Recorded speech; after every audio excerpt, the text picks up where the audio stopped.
Hello everybody, welcome on back to Random Rosters here inside of NFL 2K3. It is week 9 of the 2002-2003 NFL season, episode number 109 of this series, which means over the last 2 years or whatever it is at this point that I've been doing this, I have put 300 hours into this series, which is that's a lot.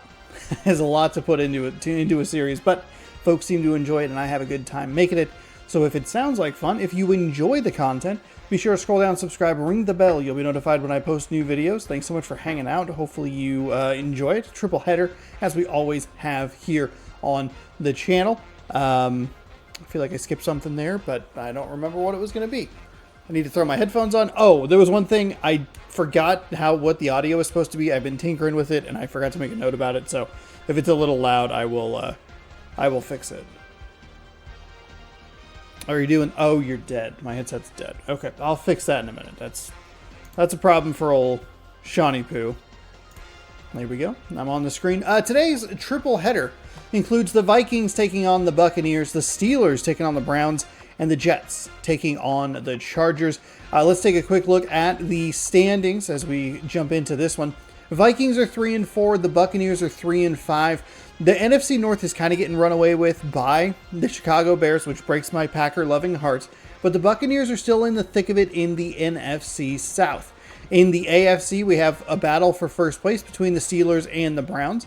And then we have the Jets and the Chargers, which is kind of a couple of teams that are still in competition for either a wild card spot, but can really lift themselves into contention for the division with a win today, maybe a loss by their leaders or their teams that are ahead of them, the Broncos and the Chiefs for the Chargers, or the Patriots for the Jets. So we'll jump on in here. We have a couple of 6-1 teams. I think 3 of them, the Jaguars, the Cardinals, and the Bears, which is interesting.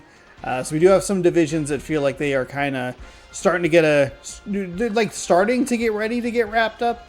But we'll see. We'll see what happens. Let's advance into the first game of week number 9 as I hop my the Vikings come okay, into 10th overall, with an average pass defense, 35th, 31st in rushing They will offense, be going up against a team and with a pretty similar lowly strengths ranking versus the Buccaneers who come in team. with huge holes What a in their weird secondary. text design, by the way. Simply not where it It's like should be very at this point. nostalgic, They're but likely also to give kind of up some like, big plays. So let's see how it plays down in Tampa Bay with Dan Stevens and Peter O'Keefe. okay. Welcome. 3-4 taking on 3-5. We have our thumbnail ready to roll. I'm Dan Oops. Stevens with Peter O'Keefe. Peter, how about giving us the lowdown? Give us the lowdown, I like these Peter. guys. They know how to pass rush, but they are NFL especially skilled 2K3, at so we're gonna dropping back go into coverage bam. to defeat a pass. Kendrell Bell comes in with 9.1. a crazy look in his eye. You know, the one that makes the ball carriers a little nervous, and you can't coach that. And over here, we have another do-it-all kind of linebacker warming up. Levon Kirkland comes in showing a knack Couple for of knowing when defensive the play is guys going to run and getting when to highlighted pass. today. The I think I have pass this. Oh He's my averaging 4 goodness. tackles and the Sorry, my occasional phone pickoff. slipped out of my hand. How did that? Peter, now let's go to Ugh, midfield for it's the a buttery. coin It's a toss. buttery phone, apparently. Tails it all. Tails it is. The Vikings elect to receive, and we're ready to Okay, start so the the game. Vikings will get the ball first, and we will get ready for a kickoff here in Tampa Bay. Playing more like kind of retro stuff here on the channel. X-Men Legends went up the other day. Still kind of working through Metal Arms. We are getting into some newer releases that are interesting either later this week or into next week. It's away. Yeah, so keep an eye on that. Fields it in the end If zone. not, I mean, sports. Oh, a nice run back here for the Vikings. He might be free and clear. He's got like one man to beat. They could catch him. Oh, he ran right into him, but it's a tremendous return to get things started. It'll be 1st and 10 for the Vikings from the Buccaneers' 32-yard line. We almost had one broken loose. Almost had one broken loose. Oh, it was so exciting. Look at this. Bam.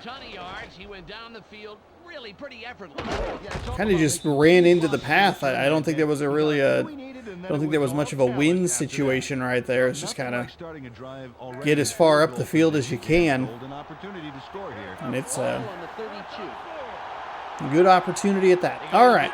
1st down and 10. I can put my controller down. I really hope that me dropping my phone did not cause any problems with the audio. It was all the way over here, so it shouldn't be an issue. Take a look at the starting offense for the Minnesota Vikings. If it's squeaky, and I am sorry you can't hear this, but if it's not, then unnecessary apology. Keyshawn Johnson, Jeremy Shockey. So far this season, he's averaged 70 yards. I believe it's Tim Couch, the quarterback. And lastly, the man who no, Aaron Brooks. Aaron Brooks. I see number 2. For whatever reason, I think Tim Couch. Aaron Brooks is probably, I don't even know if it's probably. Aaron Brooks is, I'm certain, the better quarterback. I'm shorting of it.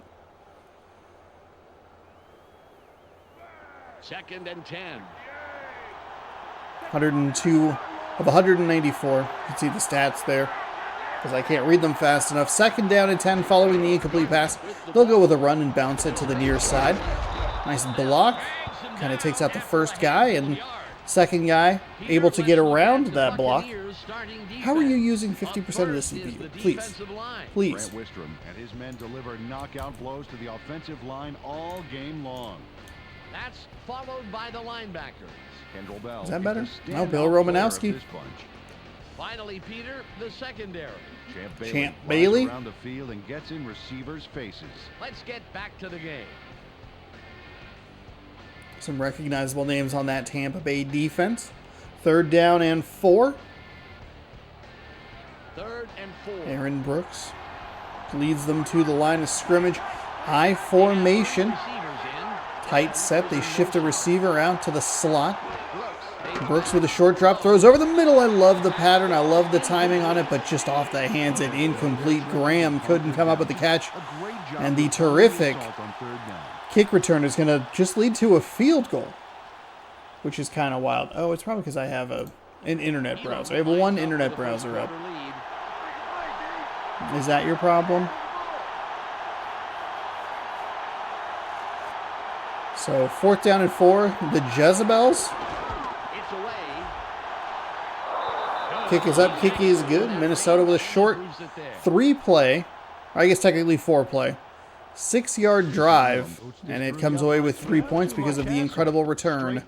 Jason Elam knocks it through. And the special team squad is happy about that. They love to see it go smoothly, just as that one did.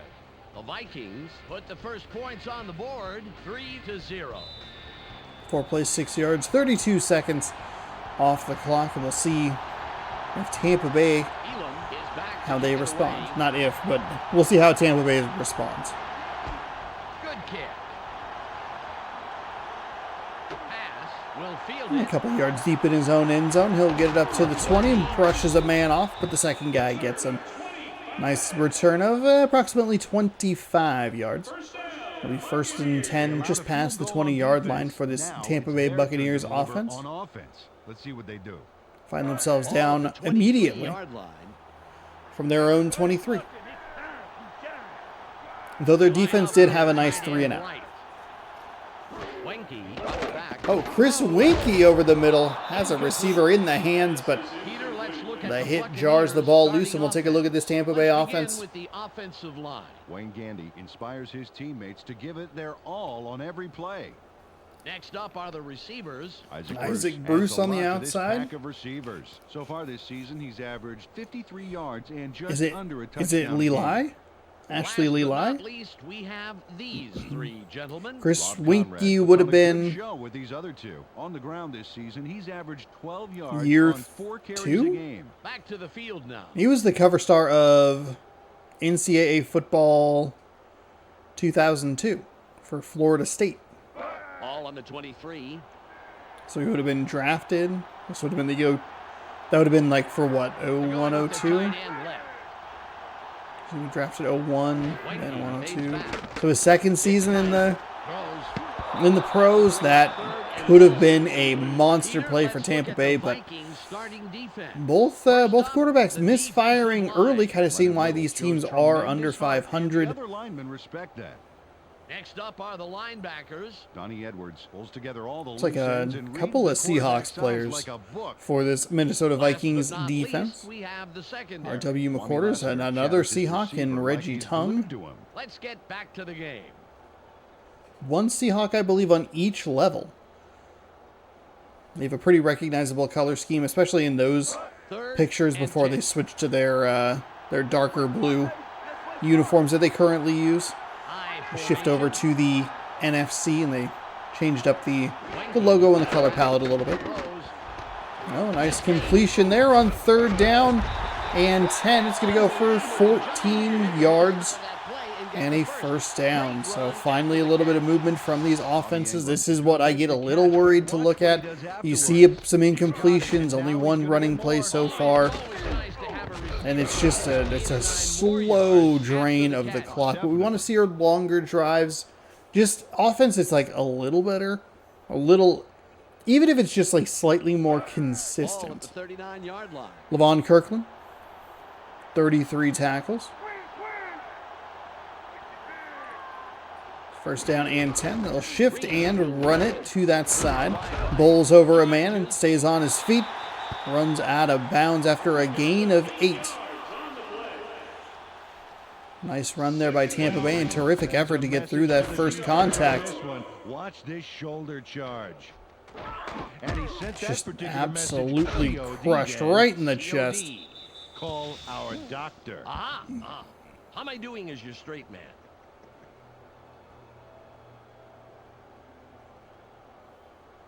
It's 2nd and 2. Let's take some yards, this play. Take some yards. They line up with 2 tight ends. 2nd down and 2. Nearing midfield. Winky hands the ball off. He'll get dropped for a loss of 1.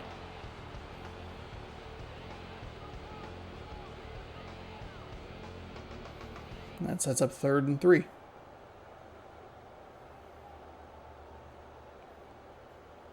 It's 3rd and about 3. Averaging 72 rush yards per game this season.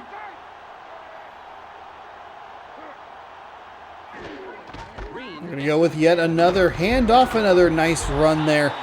Gets off the first, gets past the first piece of contact. And they'll give him the forward progress of 4 yards, and that'll give him a first down as we see the ship in the background. This is a little more what we're looking for. I appreciate the Tampa Bay has they've shifted into being willing to running the ball. You can grind it out. You only have a second-year quarterback. We go with yet another handoff, and Minnesota's not doing a great job stopping him. Thought he got another half yard or so, but Green picks up half of it, and it's 2nd down and 5. 5 yards to go.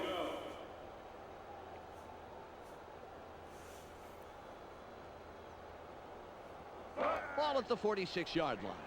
They allow 70.7 yards, 152 pass yards. The Vikings do. Winky throws and finds a receiver and again spins off some contact.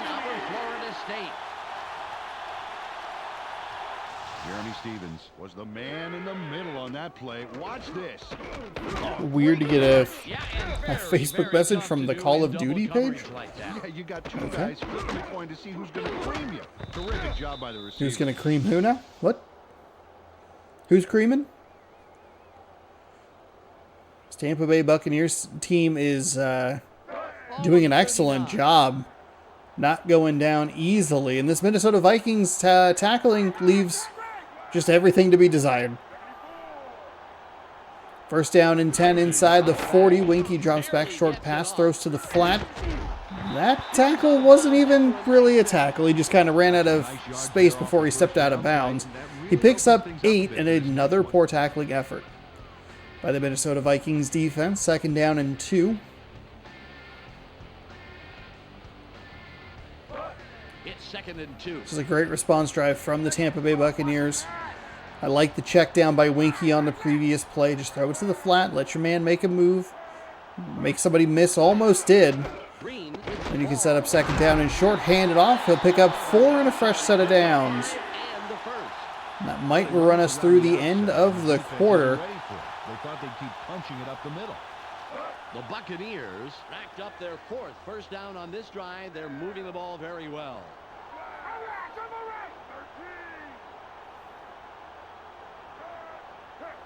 Winky's going to drop back for one more play in the first quarter, and that one's going to go for 6. Misplayed on the defensive side of the ball by the Minnesota Vikings.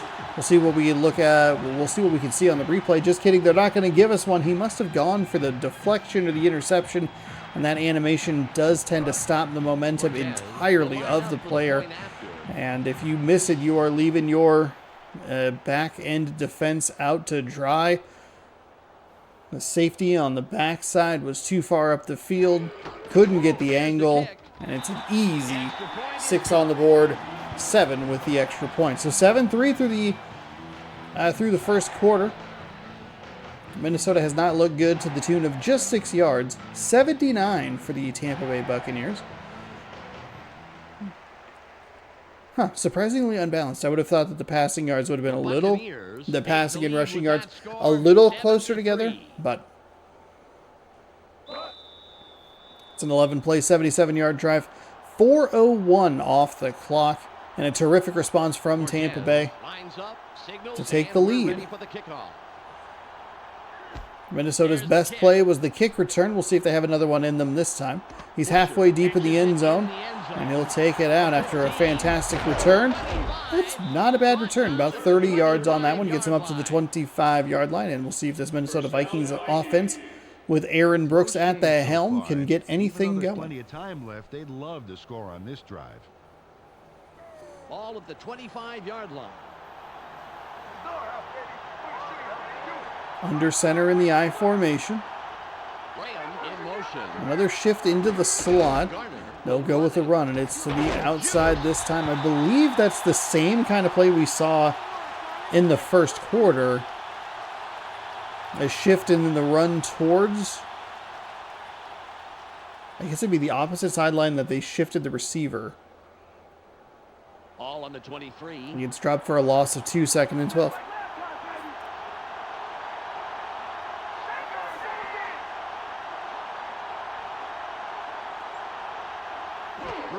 Brooks takes the snap, throws quickly. It's off the hands and incomplete. Excellent timing on the hit by Bailey to jar that ball loose. 3rd down and 12.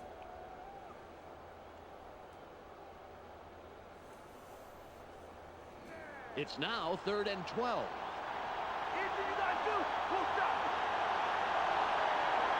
Single back formation. Fake pitch, and then Brooks is going to roll out, fires, and it's incomplete again. My goodness, Brooks has been throwing some pretty nice balls. They've hit the hands. It's been good defensive plays at times by the Tampa Bay Buccaneers, but very poor receiving on the side of the Minnesota Vikings receivers. So we will see a punt here.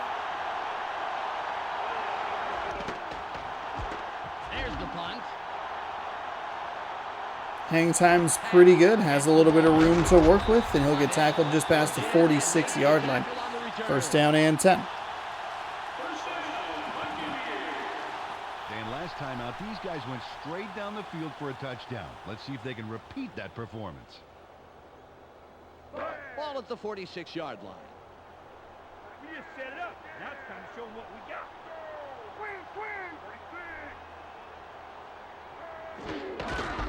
Going with a handoff up the middle. Green with a nice sidestep. Avoids his own man, but gets crushed by the Minnesota Vikings defender. One of the rare times we've seen their initial contact actually result in a tackle. It's a gain of 3 and sets up 2nd and 7. It's 2nd and about 7 yards. They line up with 2 wideouts. Lely goes in motion.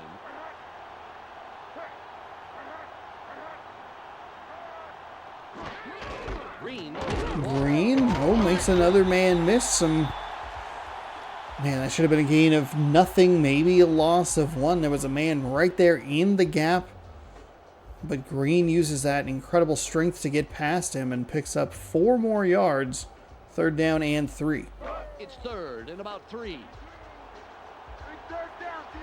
Play it tight. Shut him down.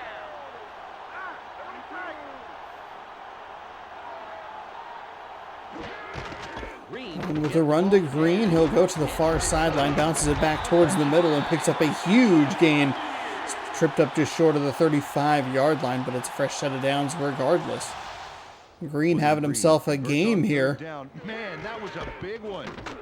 They get the chains moving there. You know, I honestly think More initial contact. It's going to be very interesting. If he's the hot at the half player, we will get that stat that's after first hit. What is that number? And I would guess it's most of his rushing yards are going to be after that first hit. One of his cleaner runs off the initial gap, but we're going to go to Green again. That time stopped for no gain. Good tackle by Minnesota's defense. 2nd down and 10. 10 yards to go.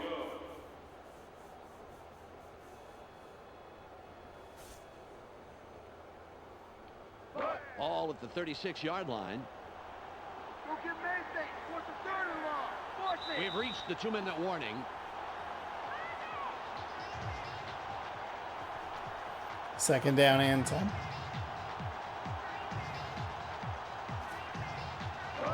Second and 10.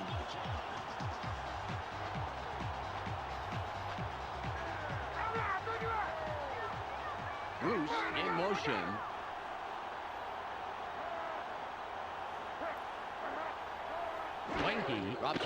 He drops back, quick fire, and overthrows his intended receiver as we hit the 2-minute warning here in the second that quarter. one a little and overthrew his man. Hey man, switch to caffeine-free soda, guy.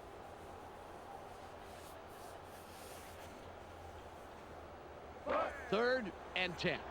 What I was trying to say on that opening kick return was baseball's coming back here soon. Pitchers and catchers report in just 9 days. And we'll be getting baseball content out for you here shortly. So if you're in the mood for yet another franchise inside of MLB The Show, He still would have been short of the markers. we'll be starting that up soon. I don't have an exact date for that. Stay tuned for some more details. We'll probably talk about that next week. We're going to see looks like a punt here. Good job by this Minnesota defense. We get details, by the way, today on the collector's edition. It's a terrible punt. That did not even get to the first down marker.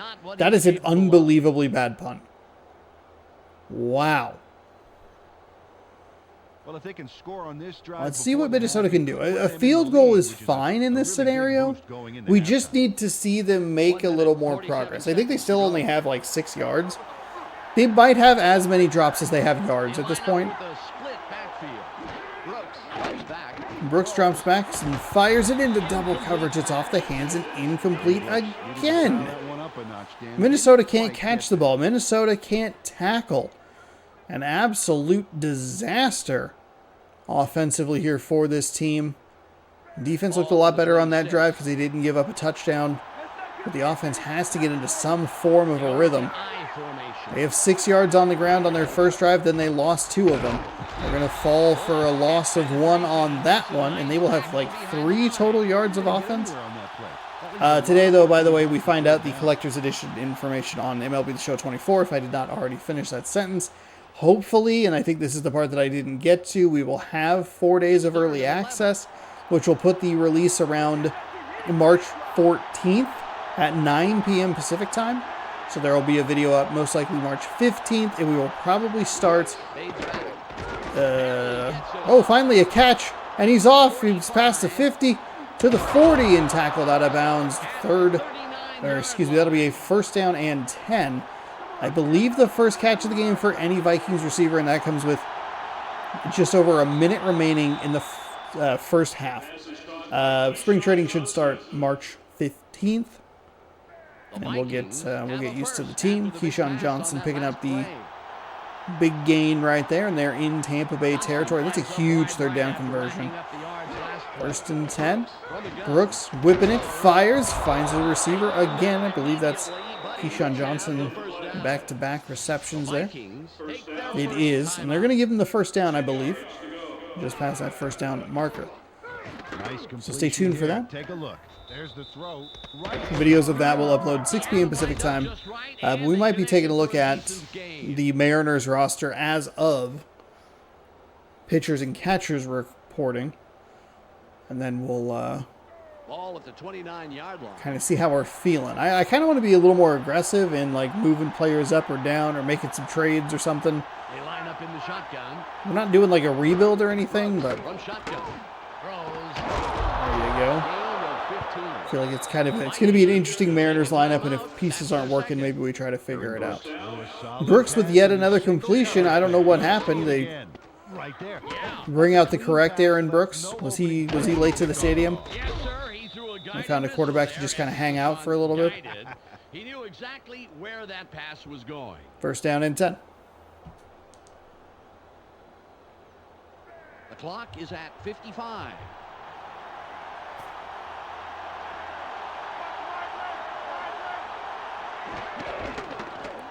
Brooks rolling outside. Fires on the run. Finds Keyshawn Johnson for a gain of 5 as he streaks out of bounds. Mitchell had to 2nd leave the down. field earlier in the game, but now we know why. Let's go to Michelle Westfall on the sidelines. Michelle? It looks like he just pulled a calf muscle, Dan, and he's stretching it out on the sideline. He should Got a be back calf later muscle in the game. pull. Michelle, thanks. It's 2nd and 5. Brooks drops back. Brooks dropping back. Steps, fires, caught for the end zone for a touchdown. That was like the Keyshawn Johnson drive, huh? Big score. Just keep feeding the man, and He zeroed in on his man early and obviously thought the single he'll give you coverage 6. was worth the risk. With an accurate arm like that, Dan, there wasn't any risk at all. Elam lines up for the point after. So Minnesota spent most of that half looking absolutely abysmal offensively. And they drive down the field It's up. and get a touchdown. I mean, that's what you're looking for. Just a little glimmer of hope that this Minnesota offense can get into some kind of rhythm. Didn't have to be a touchdown at the end of that drive. A field goal still cuts it down to a 1-point lead. And if you give up another touchdown, you just need 8. So it wasn't a touchdown must in that scenario. But I must see a first down, maybe 2 first downs. And we saw a whole lot more than that. So 10-7 here as we get ready for halftime. Just inside his own goal line. And that tackle that propels him forward picks up 4 extra yards or so. First down and 10 for Winky and the Buccaneers. Let's see if they can make something happen here. All on the 23. Now call to 23. My bad. Put the points on the board.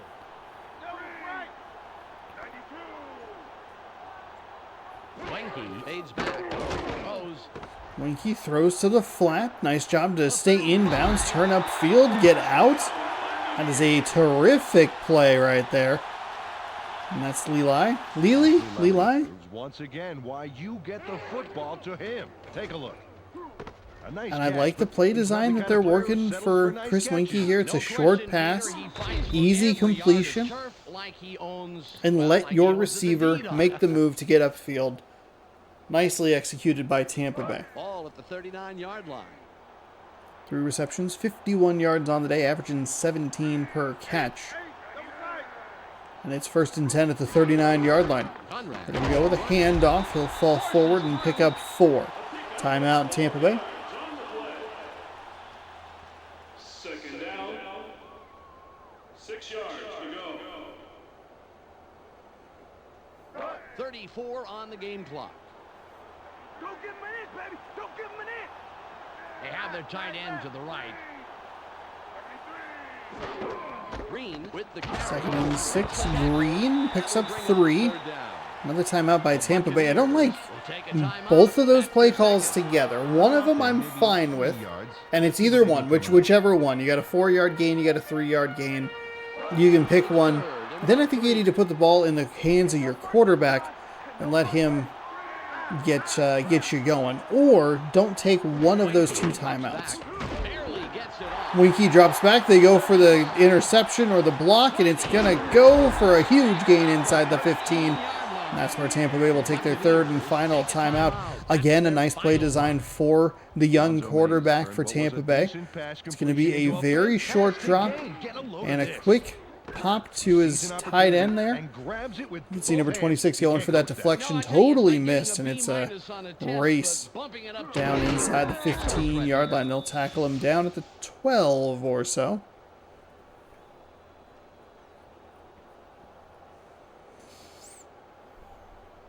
The Buccaneers have a first after the big pass on that last play. Mays will sit this play out after the big game. He drops, and there's that quick hitter to the outside. They are out of timeouts, but they will institute a hurry-up offense. We'll probably see a spike with 10 seconds to go. They have one shot at the end zone, but I think here with no timeouts, I think you just take the... I think you take the points. I think you push this to a 13-10 lead. Or a 10-10 tie, excuse me. I totally got my math wrong there. I was looking at all of it, and I just flipped the scores. Somehow I gave them 6 points on a field goal. Might be hearing some boos from the crowd.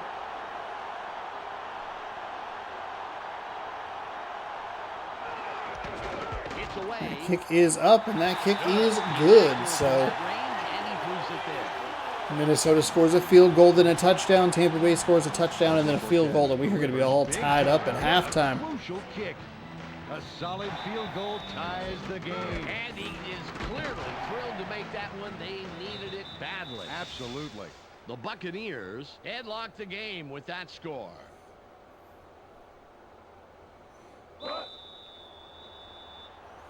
Seven play, 63-yard drive. Took 34 seconds off the clock. Cortez sets up and will kick it away. Great kick. Cortez boots it, and it's way deep in the end zone. They'll call the fair catcher. I guess I'll take a knee to bring it out for the touchback to the 20-yard line. Well, they have the ball, but there's really only time for one more play before halftime. Let's see what they do with it. The clock is Ghost football. 5.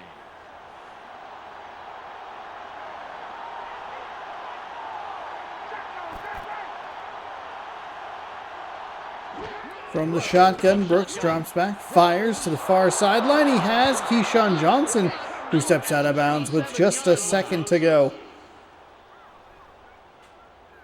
It's a nice gain. Thought it might go for a big one, but maybe the better play for Minnesota. Get a little lucky to have Keyshawn Johnson step on the boundary. 5 receptions, 78 yards, 33 yak, and a touchdown.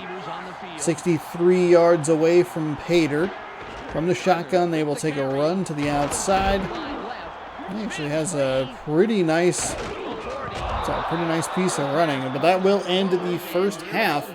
Minnesota's offense clicking a little bit in those last couple of minutes of the second quarter. It's 10-10. ESPN halftime update. Let's review what went on in the first half. There's not a lot of time of possession for the Minnesota Vikings. Just a little misleading. Tampa Bay had one possession for 4 minutes of their 7 minutes and 15 seconds. For a total of 51 yards and 1 touchdown. He'll walk away with our ESPN Hot at the Half player. That's our halftime report. I'm Clark Dishman with a reminder to tune in to the ESPN postgame show at the conclusion of the game. Let's send it back to Dan and Peter. Dan and Peter. Hey, I'm Peter. Patrick Warburton. There we go, I did it, I nailed it. Enjoying football should be easy. Elam sets up and will kick it away to start the third quarter. This is return. Maybe the best break for Tampa Bay is that they get the ball back for the second half, which means that Minnesota offense sits on the sideline for halftime, sits on the sideline for part of this third quarter. See if they can get him out of rhythm, cool him off a little bit. For his team last drive. Let's see what he does this time out. Ball on the 20. Interested to see what the Tampa Bay Buccaneers do on this opening drive. They were pretty committed to the run.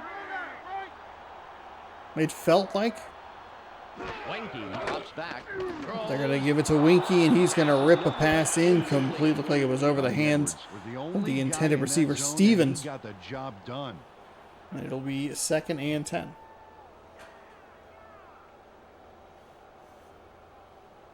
Ball at the 20-yard line. Take it down to nowhere, baby.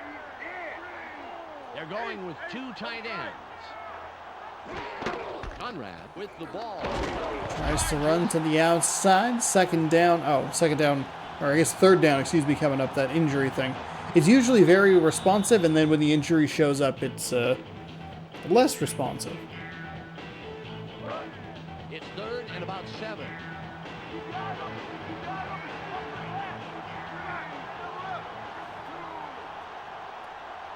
Winky fades back. Throws. Oh, he's got it intercepted. Is down after making Oh, a nice job there by the Minnesota defense. Feels like they've been getting knocked around quite a bit in this game, but knowing where to make the interception. Check it out. nice job to just kind of float back, see what the receiver's doing. He knows he wants to go to Isaac Bruce, one of the best in the league, and cuts off the route. Winky didn't see him, and it's Well, a this game turnover. could go either way, Dan, and that's what makes this drive critical. They'd love to put some points on the board right here. Ball on the 24.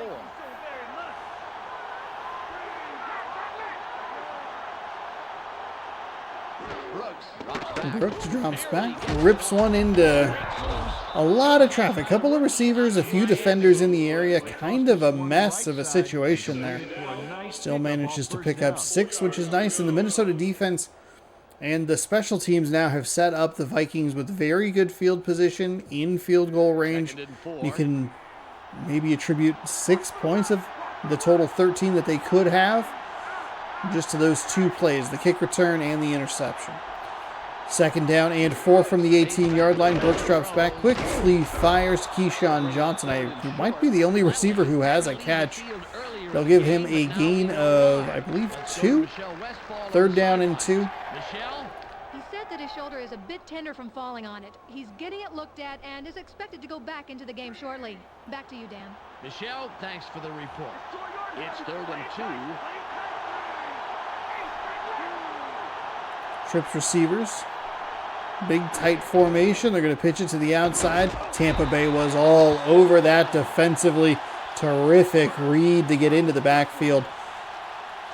And that will do it for that drive. There was nobody there. Tried to go low, but stayed on his feet. Sorry if you've heard that before. Minnesota tried to stop a Tampa Bay player, but they stayed on their feet and continued to do what they were doing, running the ball, running to the ball carrier.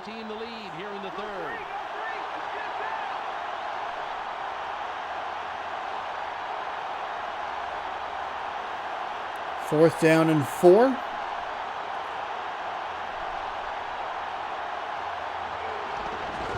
Elam's kick, it didn't look great, but it's kind of a weird angle, and it does that odd thing where it pans back, or zooms out and kind of like drops low. It's a very weird...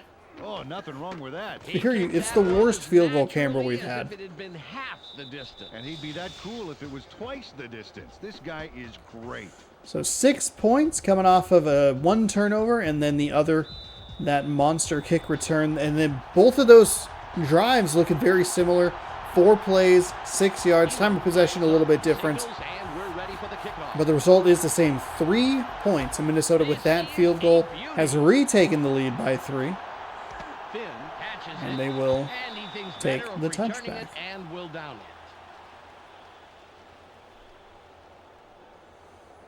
Well, last time they had it, they turned it over on the interception. Let's see if they worked out the kinks here. Ball at the 20-yard line.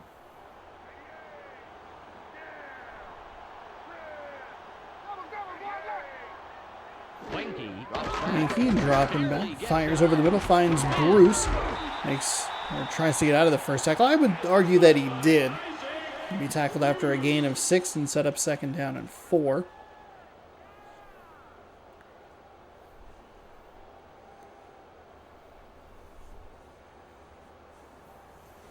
Ball on the 26. Isaac Bruce, 36 receptions, 434 yards They line on up the with 2 season. wideouts.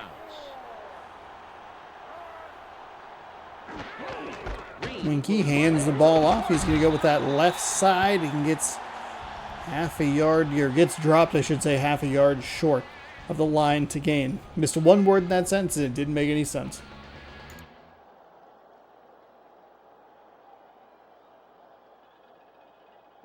Third and about a foot. Big 3rd down here for the Tampa Bay Buccaneers. Green with the carry. Green, they're going to call him short. I mean, he definitely was, but it's a little surprising. I didn't trust that Minnesota was actually going to get that tackle. They've been so bad in this game, especially early. They've been better lately, but feels like that's a time where you look at it and you go, oh God, first punt 9 yards. Yikes. It can't be worse than that, right? Yeah, that's a big time to get into the backfield for Minnesota's defense. Nice try for a return there. He'll get up to the 48-yard line, and it's 1st and 10 for the Vikings. First down, Vikings. That's a big time tackle for Minnesota, who's missed so many bigger tackles in this game. You got to come up with it on 3rd and a foot, and they do a good job to do that and force that punt.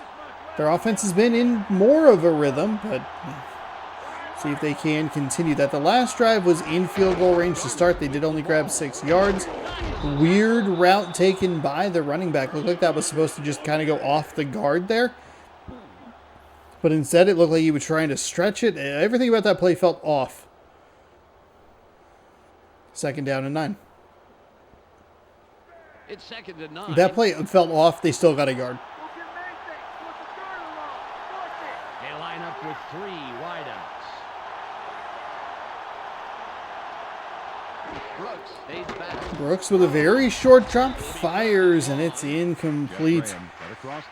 Brooks trying to do, or is doing a good job to try and get more receivers involved, but it's been the Keyshawn Johnson show. Might, if it lets me. 3rd and 9. I can't remember if at the end of the game you get to look at stats. If we can take a look at the stats, though, be curious to see if there are any other Minnesota Vikings with a reception to that. Throws and fires, and right on cue there is, but he's half a yard short. Graham dropped the previous pass, but caught that one. Needed just a little bit more to pick up the 1st down. They are going to go for it. 4th and inches here. Under 30 seconds to go in quarter number 3. They're going to come out in the I formation. We'll see. Well, they do shift, but it's not the way I thought they were going to shift. Bringing it in to set that formation tight. And he picks up 5. Huge gain. A little surprised Tampa Bay was so lax on the defensive side. I think you sell out to stop the run. If they get the pass game going, so be it. But just clog those gaps. You can't let him get a clean 4 or 5 yards. He's got to work for those inches. Tough call is right, but it all worked out. The 4th and inches conversion will send us to the end of the 3rd quarter. Vikings lead 13-10. The 3rd quarter. The Vikings currently enjoying a slight advantage, but it's anybody's game. 13-10. Time of possession evening out a little bit. Total yards evening out a bit. Tampa Bay's been the more effective team on the ground. Ball on the 37.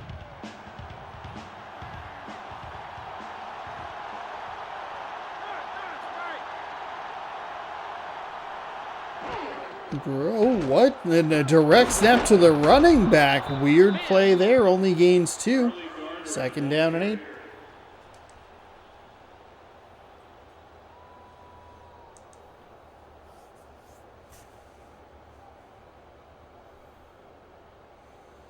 So like a direct snap, delayed run. Just one man in the backfield. Brooks fades back. Brooks drops and fires, and he'll find receiver number 80. That's Jeremy Shockey. He'll find those hands, but the hands don't catch the ball. 3rd down and 8.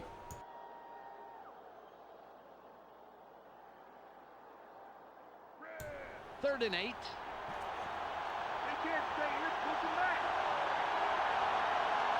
They have 4 receivers in. Brooks drops back. Throws. 3rd and 8, and there's the reception. Tampa Bay's all out of sorts. He's going to squeak past the defense, and he's in for 6, 19-10 with the point after try pending. Toe to toe to toe with the double coverage and score. 23, and not really sure what happened there. Didn't look like he was going for the ball at all. Just kind of over pursued there. It's a very weird looking play. 22 takes a bad angle, takes one step forward too far, and it's an easy touchdown for the Minnesota Vikings. Minnesota did get burned earlier with a bad defensive alignment as well. Will line up for the point after. So I guess it at least all evened out, so that's a positive.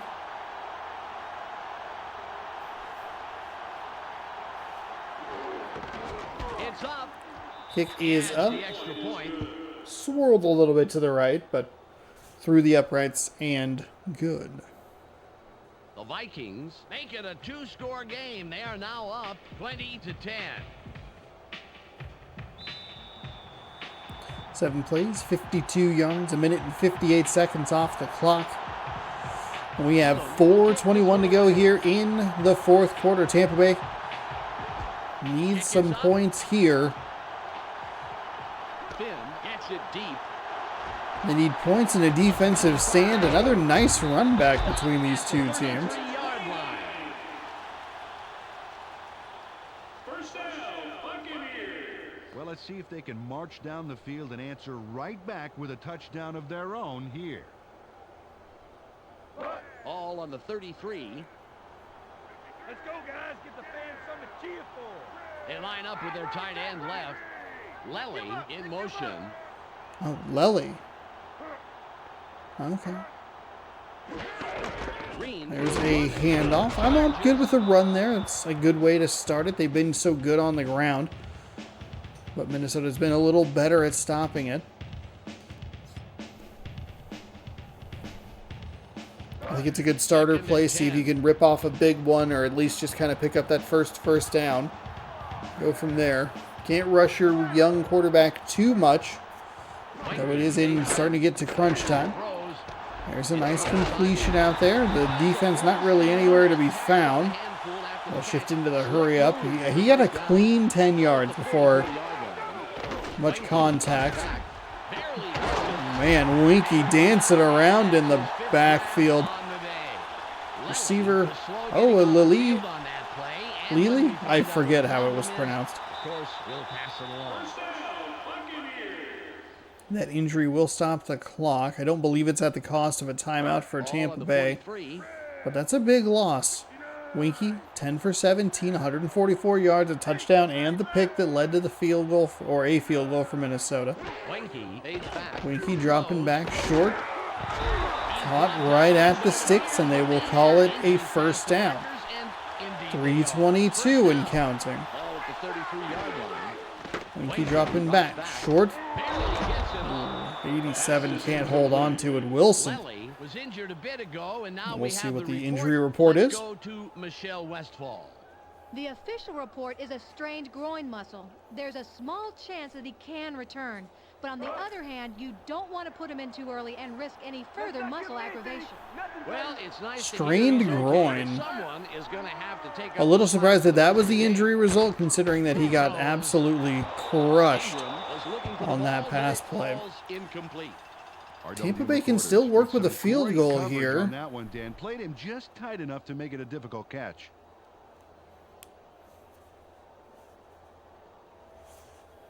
Third and 10. Just no turnovers here from... It's a 50-yard field goal-ish from this spot.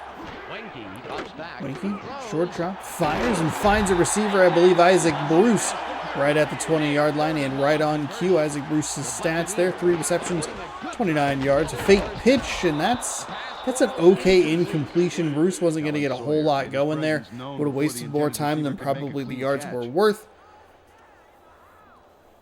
Though I do like the play design. Fake pitch to the outside, come back across the middle, find your receiver. Taking a long, gonna be third and long.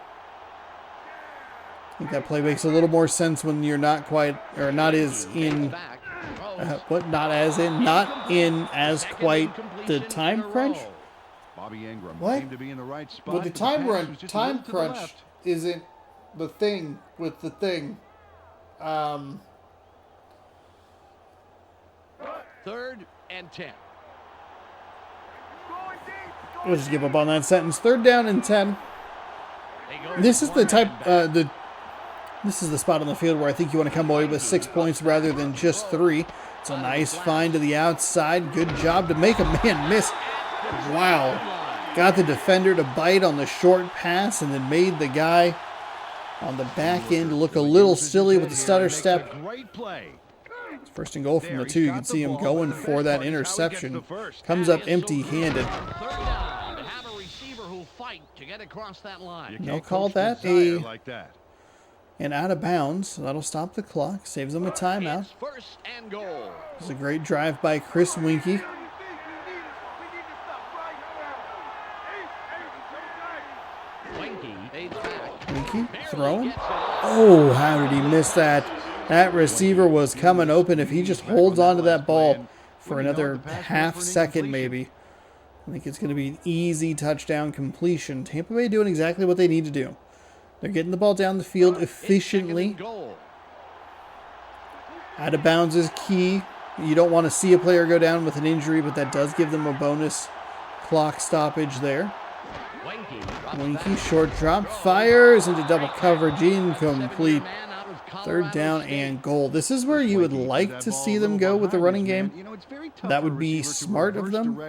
And try to rescue those kind of balls. 3rd and goal. Take it loaded, baby. Every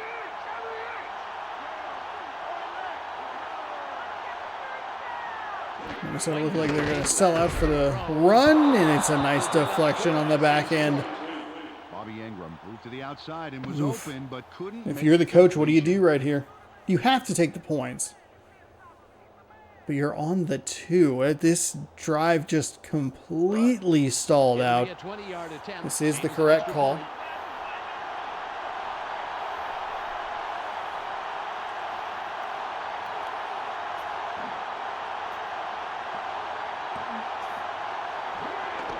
It's away. It's good. He'll contribute to the scoreboard on that short attempt.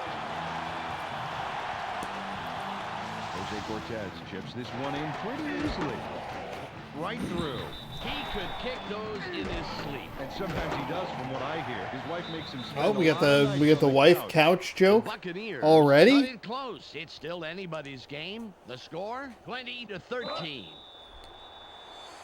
14 play, 64-yard drive. You want to cap that kind of a drive off with a touchdown. Oh my goodness, they are going for an onside kick. You kick this deep and you play the field position game. Onside kick here. It's away. Caught on the fly. I mean, that's a terrible play call. I understand the mentality, right? But even if that timeout, or even if the injury on the previous drive cost you a timeout, you still get a timeout with a 2-minute warning. You kick it deep, you play the field position game, you'd get it back around midfield. If they, like, return it to the 20, you stop them for nothing. Instead, now you're going to be looking at a very long field, barring a mistake from Aaron Brooks. Huge loss on the 1st down play, though. It's going to set up 2nd down and 16, just untouched into the backfield. Unbelievable that they missed him. Now they've got a hole to dig themselves out of. Minnesota would be smart to run this down to the 2-minute warning. You're going to be able to pin them very, very deep.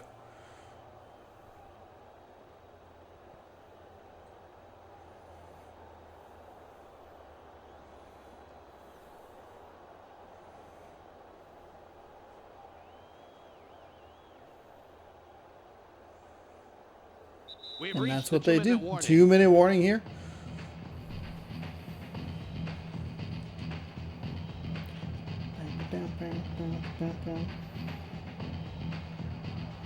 It's now 2nd and 16.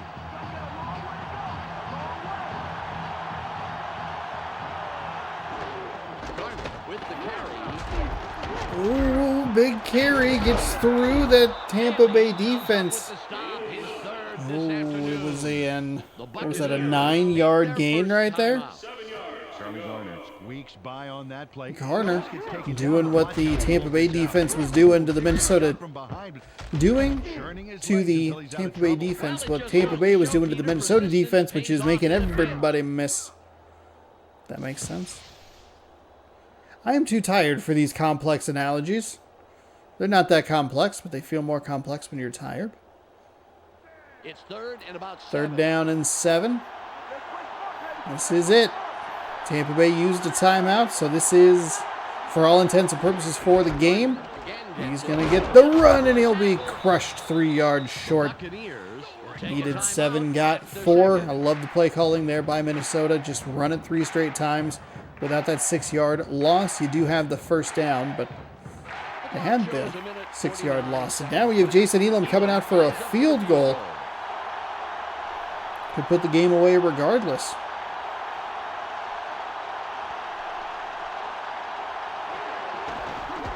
There's the kick. Kick is up, and it is good. And he adds the points to the board. So Tampa Bay's onside kick kerfuffle cost them 3 points. If you take that exact series of events, you say they get it to the 20, I'll give you the 25-yard line. They're punting the ball from the 32? No, that's not right. They're punting the ball from the snap spot's the 28-yard line, something like that. Maybe close to the 30, whatever. That onside kick call lost them the game. Instead of a field goal, they're punting, you're only down 7, and you're going to have pretty decent field position. Even if it's a 40-yard punt, yeah, that was a nice kick, Dan. Jason Elam has I'll give you I'll give you 45 yards. You're still going to have a great opportunity to return that for a solid gain, and you're probably looking at field position around the 40, 45-yard line. Instead, Winky's going for it all on the first play from scrimmage. He steps out of bounds, trying to avoid the defender. But just like that, they're in Minnesota territory. Problem is they have to get the onside kick if they score a touchdown or a field goal. He's got it, and now he's going to get more. Oh, it's always nice to have a receiver that can. So they are only down to 1 timeout. After the catch. Oh, definitely. The Buccaneers, after the big pass last play, will have a Bobby first Ingram, down. 2 receptions, one of them going for 30. Left after the nice pickup last 4 play. receivers set for Tampa Bay to bring a little extra pressure to the Vikings. It's a nice completion up to the 32-yard line. 3rd and final timeout used by Tampa Bay. That's their final one. 91 seconds to go, and what's actually turned out to be a pretty good game between the Vikings and the Buccaneers. Old NFC Central foes, now meeting only once every 4 years, barring any sort of like, hey, they finished in the same division spot, or whatever it is.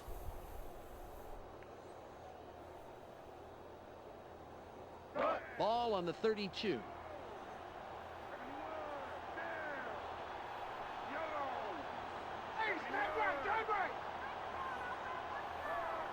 Winky dropping back, fires, and misses his intended target. 2nd down and 10. Isaac Bruce, the intended receiver. It's an incompletion.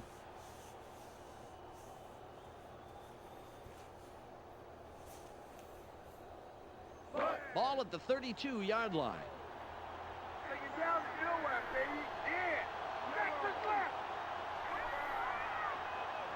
Winky, ball back. Winky throws to the flat.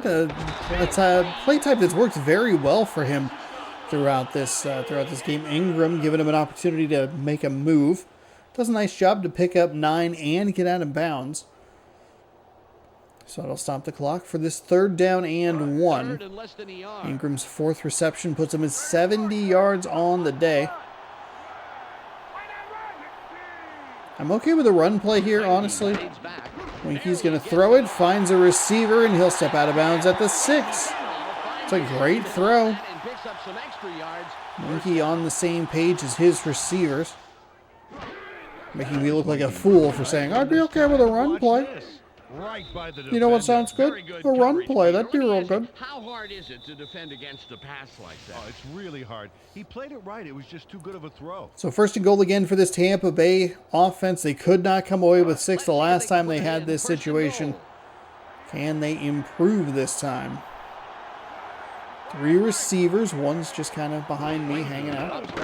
Winky dropping, rolling, and he'll take a big sack. That's a big sack because it's a 5-yard loss, and it's a big loss on the clock, though the hurry-up offense works pretty well. Winky throws to the flat. That is not a good play there. Just got to get rid of it. Throw it in the dirt. 3rd down and goal. Winky's going to drop back. Off his back foot over the middle. It's caught, and it's 4th and goal from the 5. Tampa Bay is just a disaster when they get into the goal-to-go situations. That is inexcusably bad. Those are 3 awful plays back-to-back-to-back. That's what you get when you have a young quarterback. Just a guy not making smart reads or good throws. Chuck one in the dirt, throw it out of bounds. Stop that clock. Move that bus and stop that clock. And sometimes he does, from what I hear. His wife makes him spend a lot of nights on the couch. Hope we got that. The Buccaneers cut it close. It's still anybody's game. 36 seconds to go. Minnesota up by 7. All they have to do is recover this. It's another 9-play, 71-yard drive. The last 2 drives that have ended in field goals for Tampa Bay, those are the kind of drives that you have to cap off with touchdowns.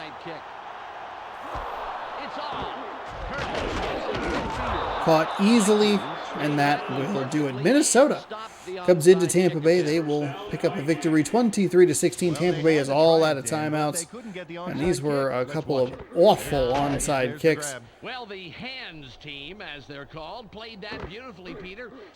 Minnesota did a really nice job, though, to make sure that they were aggressive to the ball. And the most important drive Don't let it come to you. Just if they get a first down and control the clock, hey, they could walk away. Just attack it. 34 on the game clock.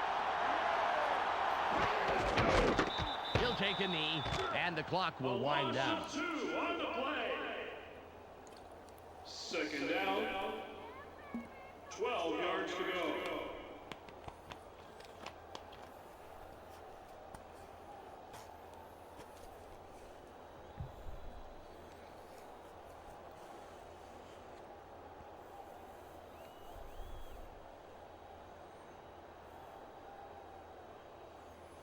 The final seconds tick away in our first game of the day. And there it is, now officially final. It is 23-16. Vikings. On behalf of Peter O'Keefe, Michelle Westfall, and myself, Dan Stevens, it was a real pleasure bringing you today's game. We'll see you next time for more NFL action on ESPN. It was a pleasure to bring you this game. Let's go to the post-game wrap-up. Thanks for joining us here on the ESPN postgame show. I'm Clark Dishman. The Vikings come away with a 7-point win over the Buccaneers. They now move to 4-4 on the year. The Vikings completely arrested the ground game today. Just look at the statistics. Their front four manhandled the line of scrimmage and was a big part in the win. Aaron Brooks, a total of couple of touchdowns on 10 completions, 145 yards. Well, that will do it for now. Make sure you tune into the weekly wrap-up for the entire weekend scores, highlights, and insight. I'm Clark Dishman. We'll see you then. Okay. So the box score. Hold on. We want to look at receiving player stats. Oh, can I not? Shockey had 2 receptions. Graham with 1. Jeffers with 1. 3 drops. 4 drops for Graham. Oof. 5 drops for Keyshawn Johnson? He only hit 6 receptions. 5 drops. Gross. All right. That'll do it for game number 1. We're going to go to Cleveland. Steelers taking on the Browns. This is a battle for first place in the AFC North. Stop me if you've heard that before, because these teams are always wacky. Somehow they're awful. And the Cleveland Browns are the first ranked, they're the number 1 overall team. They possess the ability Unbelievable. to middle to deep passing attacks and completely disrupt offensive coordinators' game So plan. number 1 versus number 31. Dan Stevens and Peter O'Keefe out in Cleveland. Welcome. It's a rainy day here It's a at half-game Cleveland lead for the Browns Stadium. Steelers due to I'm only Dan having 2 Stevens with losses. Peter O'Keefe. Peter, how about giving us the lowdown? Dan, I like Ba- these ba- guys. ba- They know ba- how to da- pass da- rush, down, but down, they are down. Uh-oh. especially skilled at That feels dropping like back things into did not coverage go to well defeat a for- pass.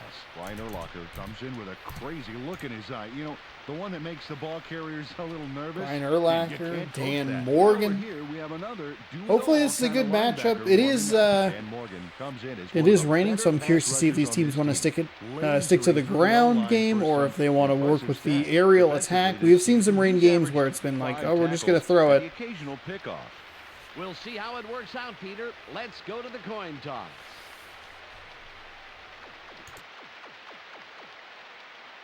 Give us tails. They call tails. Tails it is. The Steelers elect to receive the kickoff. As we get ready for game number 2, Pittsburgh will return. Carney signals, and we're about to get underway. The There's kick the is kick. away, Allen gets and it it's deep. returned from the 2. They'll take it up past the 20 and get smashed down at the 24-yard line.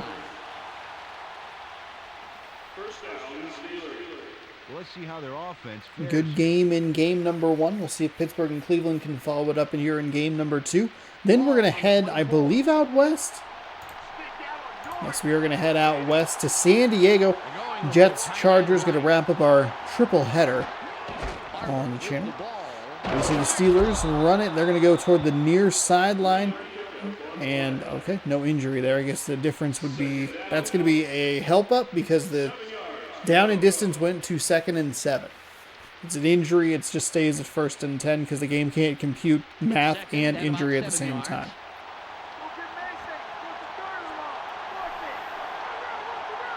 3-yard gain on the ground puts them at the 27-yard line. They'll go with another handoff. He'll get tripped up and he'll fall down at the line of scrimmage. Nice job by Cleveland to attack the running game. 7 yards to go. And I wonder if that weird tackle animation, like, It's 3rd and about 7. threw the sequence of events off, because we should have the offensive lineup. Man back. 4 receiver set here for Pittsburgh. McNair. McNair's going to drop back. He'll throw over the middle, finds a receiver who gets tackled just short of the 40. Unbelievable. I think we've had Pittsburgh on before, and I think it shocks me every time they were out. I can see on my notes here, week 7 was when we saw them against the Indianapolis Clots. The Indianapolis Roger Clots. They're the 31st ranked team, and they have Steve McNair. They actually look like McNair. boys to me. I don't follow. They also lead the AFC North. Ball at the 40-yard line. Big first down for Pittsburgh on a 3rd down and 7 conversion. Pitch to the outside, breaks it back in, makes the man miss, and he shuffles his feet for a gain of 9 3/4. At 2nd and inches, Barber with a terrific run there. It's really nice blocking. Kind of runs into his own man there a little bit, but slides off the defender or the tackler that's there. 21 can't get him, and 58 finally does.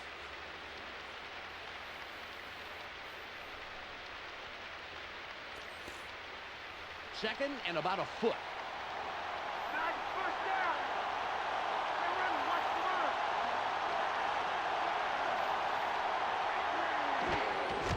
run. Going with a handoff to Barber. He tries to bounce off the left side. Gets what he needs and a couple more, but not the most explosive one. We'll take a look at the offensive line finally. A little surprised that it took that long to get there, but here we are. Next up, the receiving Plexico Burris. Plexico Burris can break the game wide open when he gets the ball. So far this season, he's averaged 39 yards on 3 catches a game. Finally, here's the general and his next Steve McNair, Tiki Barber, Larry Centers. To this group. On the ground this season, he's averaged 3 yards on 2 carries a game. Okay, back to the action. Larry Centers must have played for Buffalo, because it's a similar color scheme to the Giants, but the colors are a different shade. Ball on the 46.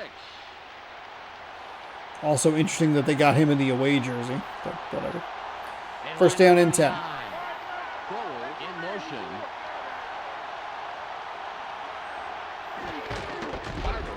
Barber right up the middle. Thought that was going to go for a big gain, but good discipline there by the Cleveland defense to stay where he was, and nice open field tackle. McNair's wet butt. It's now 2nd and 6. Keep your eyes open. Don't give him an inch. Beck goes in motion. Going with yet another run. This time he's going to be dropped for a loss. 3rd down and 8 coming up. Long drive to open the game for Pittsburgh. Trevor Price is who I'll be checking out from this group. He energizes this squad. I'm going to check him out. That's followed by the linebacker. Peter Bullware. They pointed out Brian Urlacher in the pregame cover star. Ty Law in the back end. Down the field and stays in hot pursuit, baby. Now back to the game.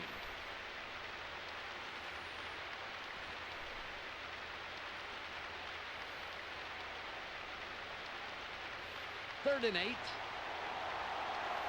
Keep your eyes open. Keep your eyes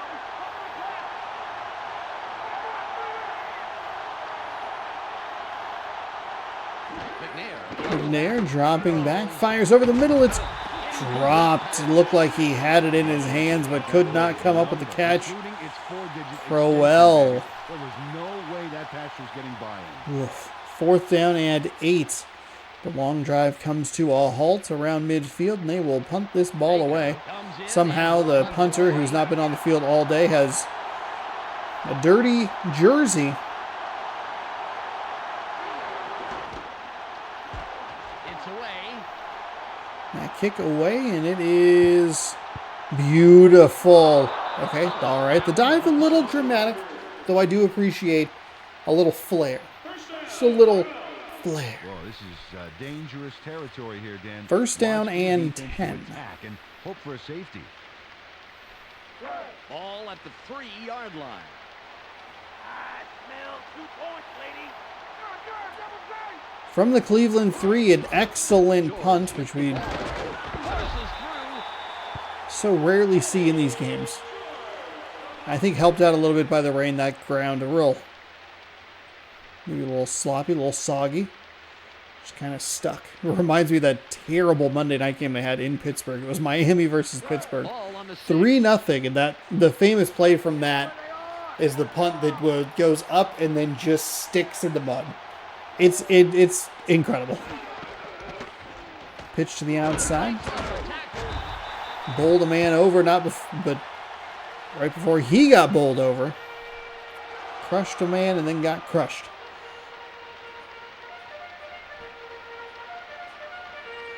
It's 3rd and 5. That has to be maybe one of the most miserable games they've ever played. And it's kind of like it was a perfect storm because obviously it was very heavy rain, but Pittsburgh's field doesn't typically hold up very well because there's a nice throw over the middle. We'll get out to the 19-yard line where he's clobbered. But Mathis does a good job to hold on to the ball, and that might take us to the end of quarter number 1. I don't know if I'm sure they've probably done some sort of maintenance on it, but it seems like people don't really love playing in Pittsburgh later in the season, and players really like playing in Arizona because they do a good job at that field. And we learned all about the Packers field when we were on a stadium tour. No score here in Cleveland. 32 yards to 16. Pittsburgh's offense did a good job until they stalled out, but the punting unit or the special teams unit did an excellent job to pin the Cleveland Browns very deep in their own territory.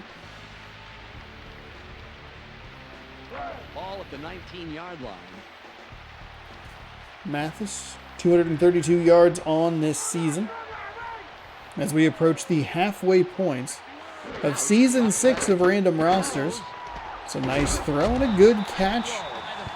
Stayed focused, and Mathis tacks another one on. Oh, we actually get the offensive line here. I thought we missed our opportunity, but the game saved us. Next up are the receivers. Eric Moulds leads this squad. Eric Moulds, we've seen Mathis make a couple of receptions, a good one on that last catch. And lastly, the man who Tim calls the Couch. plays, and the guy who's back Eddie him up. George in the backfield. The tempo in this group. On the ground this season, he's averaged 77 yards and just under a touchdown a game. Back to the field now.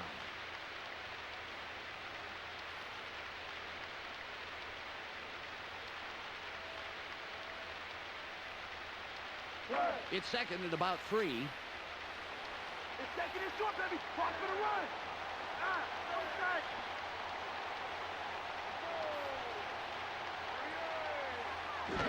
Second and 3 from the I formation. George goes off that left side. Knocks another man down and picks up a solid gain to get 1st and 10. Drive started on their own 3-yard line. Number 30 could have held his block just a split second longer. And George might have ripped that one off for a huge gain. Instead, it's just a very nice run.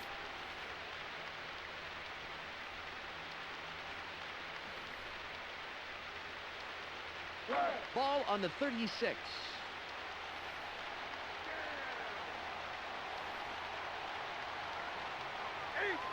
Oh, in motion.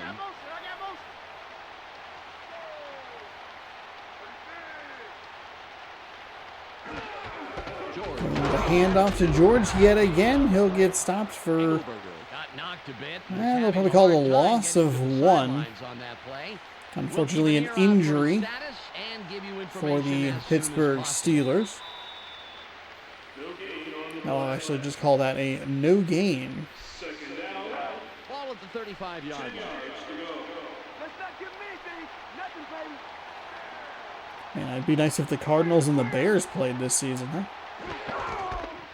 George yet again on the ground, and he is ripping one big right up the middle. Had a huge hole, and he is off inside Pittsburgh territory all the way down to the 23-yard line.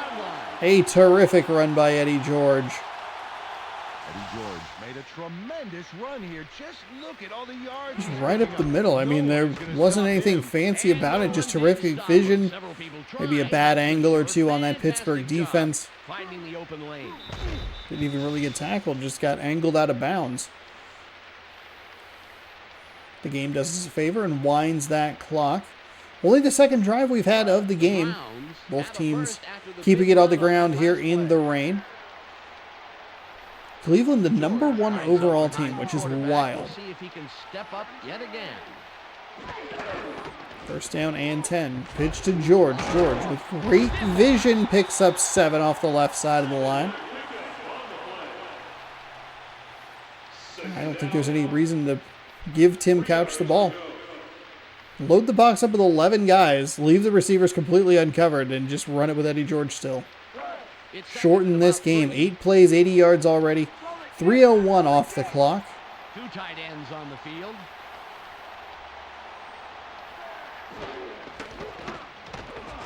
Pitch to George again. He'll pick up 2. It looks like it's closer to 1.5 yards.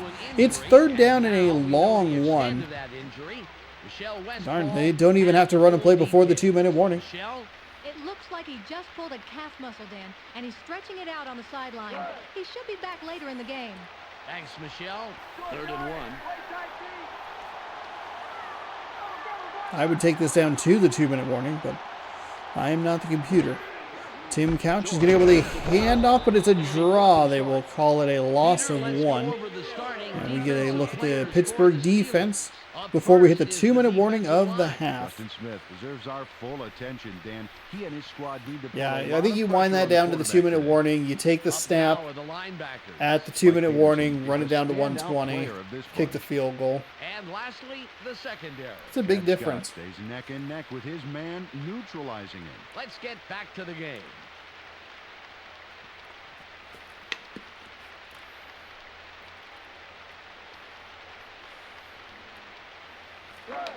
Carney can put his team on top with this kick here in the second John Carney We've reached the 2-minute warning. getting ready to kick that ball. We'll have to wait till the 2-minute warning, 4th down and 2. I like the call there by Cleveland. Just stick with Eddie George. He is what's working for you. Just let him be him.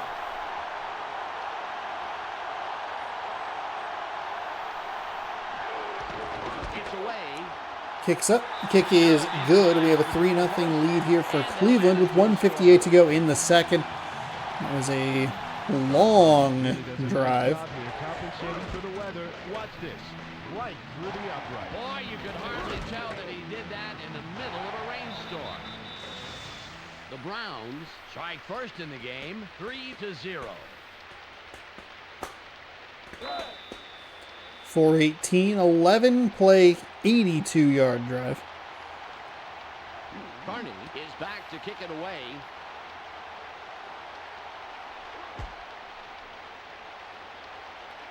Kick is deep, and that's going to actually go out of the back of the end zone. That's a little bit of a surprise.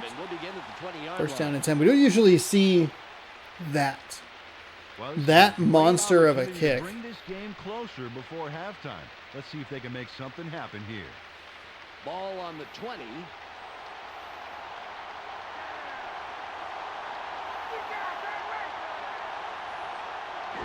Running with a shift. They're going to go with an I formation. Handoff, and he is bouncing off Cleveland Browns defenders like a pinball. That's the word I was looking for.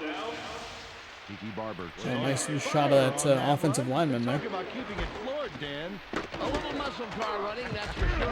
Because you look at that and you go, ooh, that's an interesting play call on 1st down and 10, but that's what you're looking for. You're looking for something to springboard this drive. Get them into a 1st and 10. That first down is the most important in a 2-minute drill. And go from there. McNair. They go with the I formation. A tight formation. Takes a snap. They're going to pitch it to the outside. Met in the backfield for a loss of 2. If I'm Cleveland, maybe I pop a timeout real quick there. A little surprised at the run there on that 1st down. See if you can get that get your team into a rhythm. Maybe a little too much commitment to the run game. As much as I might appreciate that, because the last game was a little on the longer side with some of the roughness out of the early drives for those teams, especially the Vikings. 2nd down and 12. They're going to go with yet another run tackled, and that's where you really want to take a timeout. Take a timeout. Well, this run gets stuffed as well, and it's because the O-line's having real problems getting any real push this drive. They got to put something together if they want to run the ball. It's 3rd and 11. Defense. 3rd down and 11. McNair dropping back, fires, and it's dropped. So they saved them a little bit of time and their 3 timeouts, though Cleveland should have been far more aggressive on using those timeouts. The rare pass play in today's game. We'll see if Cleveland wants to really be that aggressive at all. Anyway, Baker with a pretty incredible punt last time. It only went 41 yards, but it pinned them all the way down to the 3.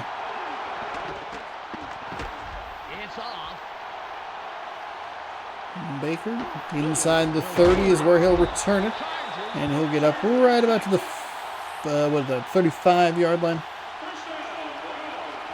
There's not much time left here, Dan. 15 seconds and a 1st down for the Cleveland Browns. 3 timeouts, I believe, in their back pocket. Ball on the 35.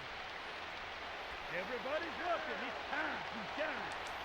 Run out. Come on. Mathis goes in motion.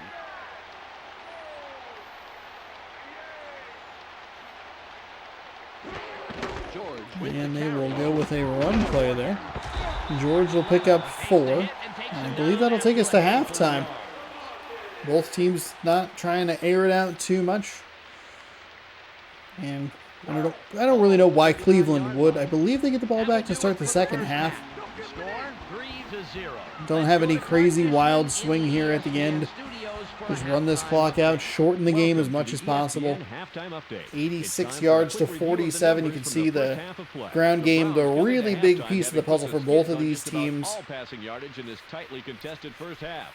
If they continue the pressure, they look to emerge with a W. Eddie George, 68 yards on 9 carries. Only 6 yards after the first hit. Which is very different than the game we saw against between the Buccaneers and the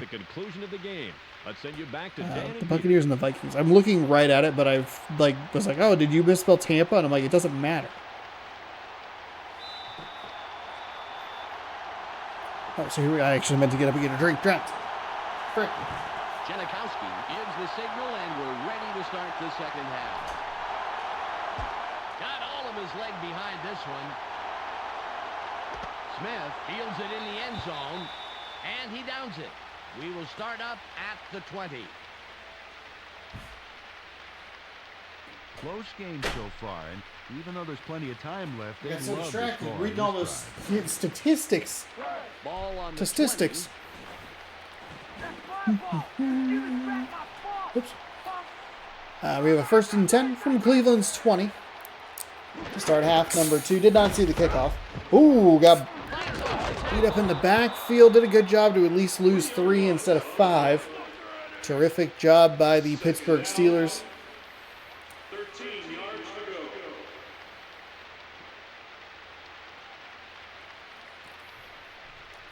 go. It's 2nd and about 13. Get ready to see that again.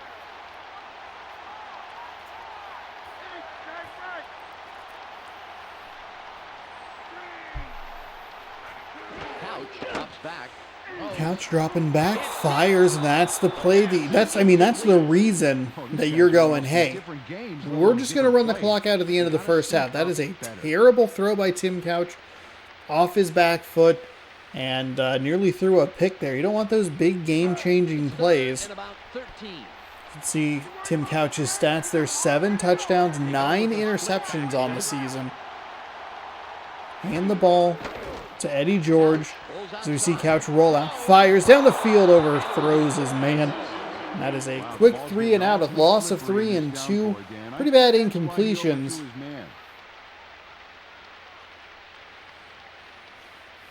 And the quickest drive we've seen all day. Ruin will punt it away after a 3 and out. Tom Ruin coming out here for the punt. Punts it, and I don't think it's a very good one. Out near midfield. Tackled after just a 4-yard return. 1st and 10 for Pittsburgh with 4:06 to go here in quarter number 3. While we have a moment, I'd like to remind you that you should fill out a bracket for March Mascot Madness. Link is in the description below. It'll be the linked video at the end of the video. The March Mascot Madness 2024 bracket reveal. So stick around if you'd like to watch that. From the Cleveland 46, Pittsburgh sends a man in motion. I can't imagine they'll get too aggressive in the passing game. But of course, as soon as I say that, they throw it over the middle. And we're going to see a pass interference, which we've seen more of in recent games. Number 22. Defense. Got a flag on that one for We haven't seen anything in the way of penalties today the pass, not your receiver. until now. The Steelers get a free Not a first down massive from the field defensive flip penalty. there. Fletcher gets set after committing the penalty.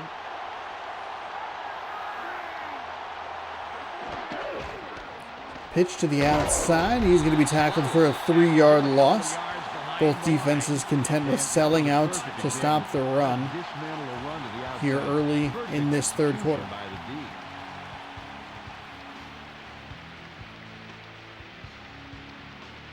Ball on the 44.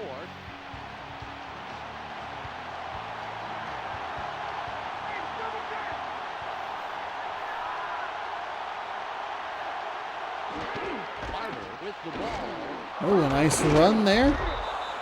Picks up all the yards he lost and then some. So a really nice run by Tiki Barber to set up third down and at least manageable 3rd and 6.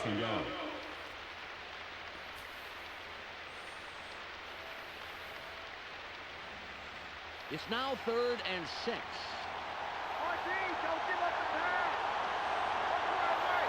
Goal goes in motion. Pitch to the outside. Cleveland sells out to stop the run. Reads it beautifully. As they're trying to set that edge. Cleveland's defense all over it. They lose a couple, gain a good chunk back, sets up 3rd and 6, and then they lose 4. Bit of a mess of a possession there for Pittsburgh.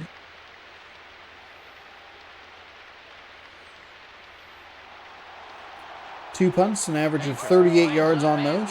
One inside the 20. Let's see if he can do it again.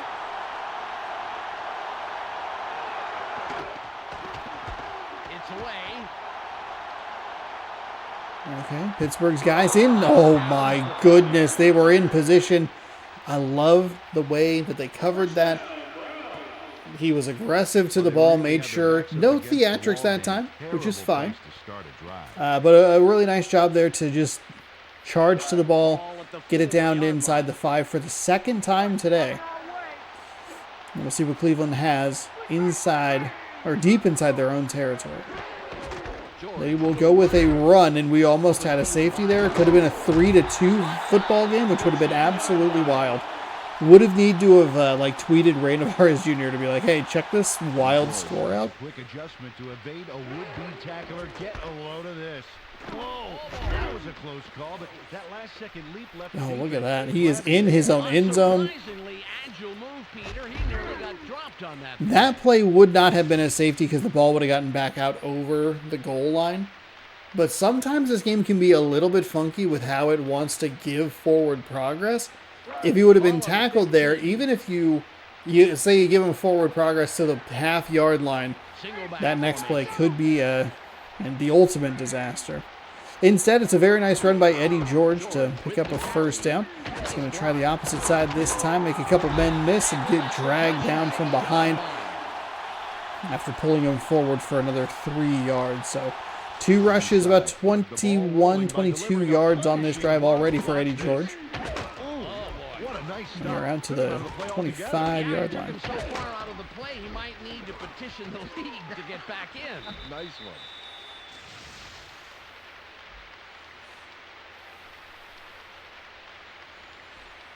Field goal would be big here for Cleveland, force Pittsburgh to get into the end zone.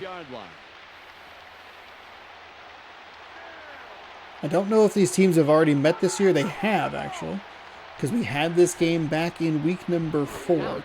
Do I remember who won it? Absolutely not. Tipped in, batted down. Don't really know why you're throwing the ball in that scenario. Maybe you see a matchup you like.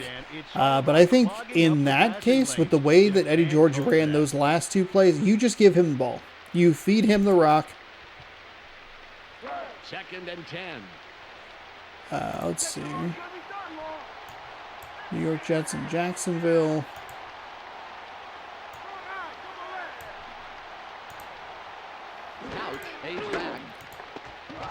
Couch fires and finds a receiver up past the 40, and he gets drilled forward to the 45-yard line. Cleveland won the previous matchup 12-7 in Pittsburgh. Nice catch there, and then he's off. Well, he ends up. Let's see what we have here in game number 2.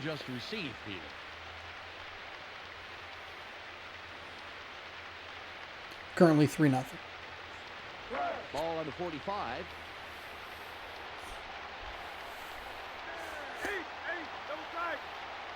Under a minute to go, 3rd quarter.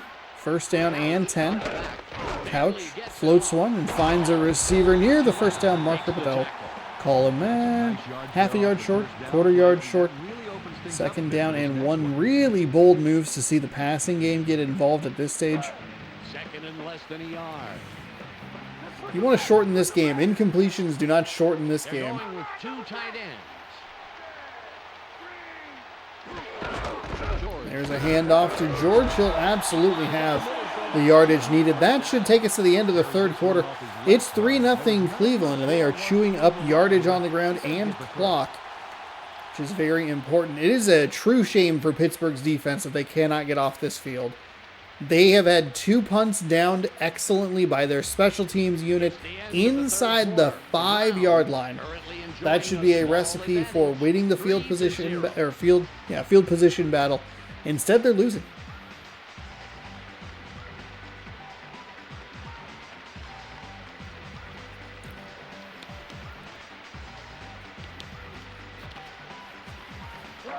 The Browns. 5 minutes to go here in this one to get this game settled. First and 10 from the 44. They'll pitch it to George. The outside, he'll pick up 2 to get this fourth quarter started. We're going out west where hopefully it's sunnier.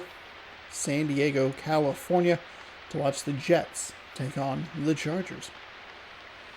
Ball at the 42-yard line.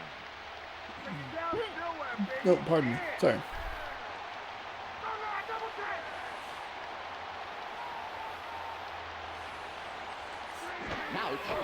Couch dropping back, fires. That's going to be to the left side. It's incomplete. And I just don't understand why Cleveland is trying to integrate the pass game at this point. I know I keep saying it, but run the ball with Eddie George. 3rd and 8. Napoleon Harris, 2 tackles, 1 tip on the day. I mean, passes like that can doom this game for you. Gonna go with a run. Eddie George might put him on the outside edge of field goal range. If you take 2 runs like that over an incomplete pass and a run like that, you probably have a first down. There's a 6-yard gain there on 3rd down and 8. Oh, when they are going to go for a punt here. Yeesh. All right, so Pittsburgh's still alive in the best possible way. They just need a field goal. It's off. See if they can do what Pittsburgh's been doing to them. They cannot. Just a little too much power. And it'll be 1st and 10 from the 20. Need a little more finesse on that ball to try and get your Ball on the 20. Try and get that offense pinned deep. So Pittsburgh probably needs 50 yards, maybe 60 in this weather. With the carry. With the tackle, his first stop of the game. I think 50 is probably fine. 20 to the 30. Might be a 47-yard field goal. Though with the rain coming down, you might want to try and get that as close as possible. 2nd down and 2 following the 8-yard gain.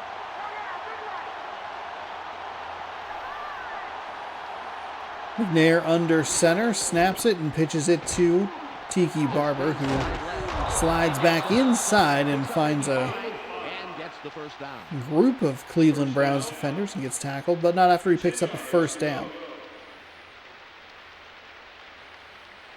3 minutes to go in quarter number 4. Ball at the 33-yard line. High formation.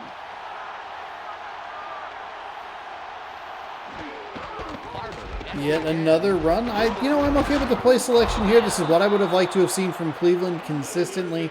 Not just because you want to try and shorten the game as much as possible, but with how well Eddie George was running the ball. They are sticking with hot hand and Tiki Barber. There's no reason to put the ball in your quarterback's hands, even though it is Steve McNair. Ride that hot hand and running back, see if you can get you into field goal range. Don't throw an errant pass and pick it off, or get it picked off. Halfway through quarter number 4, Pittsburgh on the move as they get close to midfield. Still plenty of time. They don't have to rush too much. It's kind of like be aware, and that's exactly what I'm talking about. That's a terrible throw. It's a great break on the ball by the defense, Moreland didn't have a shot at coming up with that one. No way that was going to be a That is, yeesh. That is what makes you so scared as a Pittsburgh Steelers fan. Which I am not. Burn all the terrible towels. They are awful. McNair dropping back. Fires and finds a receiver, but the hit jars the ball loose.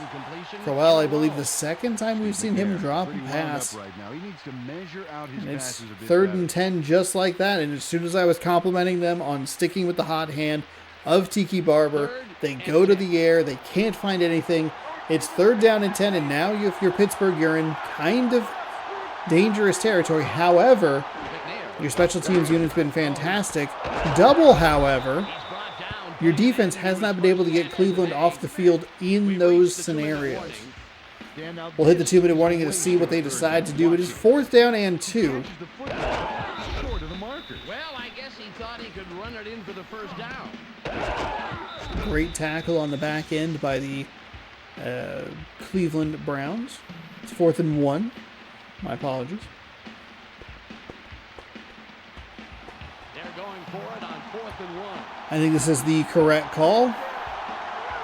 I think the even correct-er call is to hand this ball off to Tiki Barber.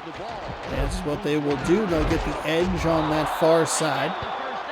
1st down and 10 after the 4-yard gain. Under 2 to go. Pretty well blocked on the outside. Gave him just enough room. Cleveland looked like they were going to have some guys in the backfield right up the middle, but they ran away from him and picked up the 1st down. Anything can happen here. Anything can happen. The Steelers have a 1st down after the big 4th down conversion.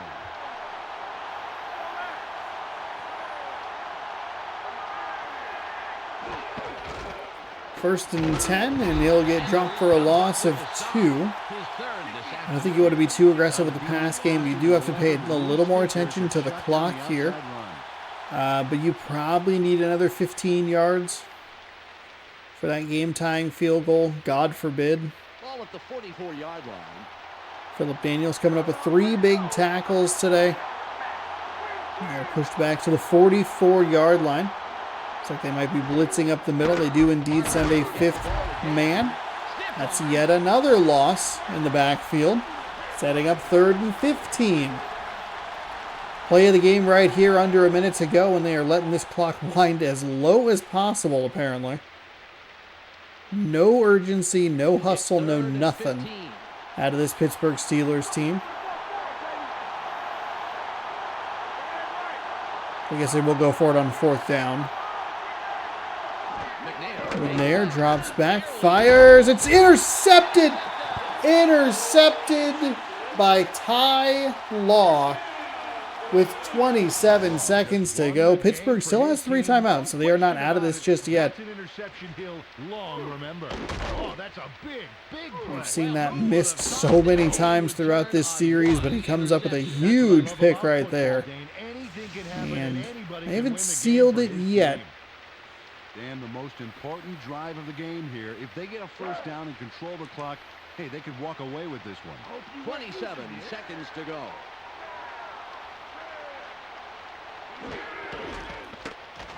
Eddie George on the outside makes the 1st and the 2nd man miss.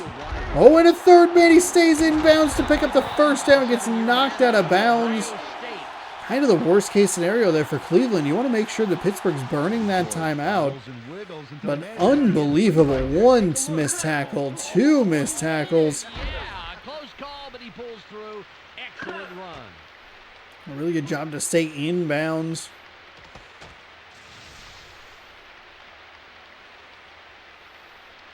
Before he got knocked out of bounds. 16 carries, over 100 yards on the ground, and 48 yards on or after the first hit. 1st and 10 from the 48. George right up the gut. He'll pick up 4, and Pittsburgh will take a timeout. Number 2 on the day. The Steelers take their 1st timeout. Took this one off his right guard. Not a bad pickup. Just some nice yards there. 14 seconds on the game clock. Watch for the run! Watch for the run! They line up with 2 tight ends.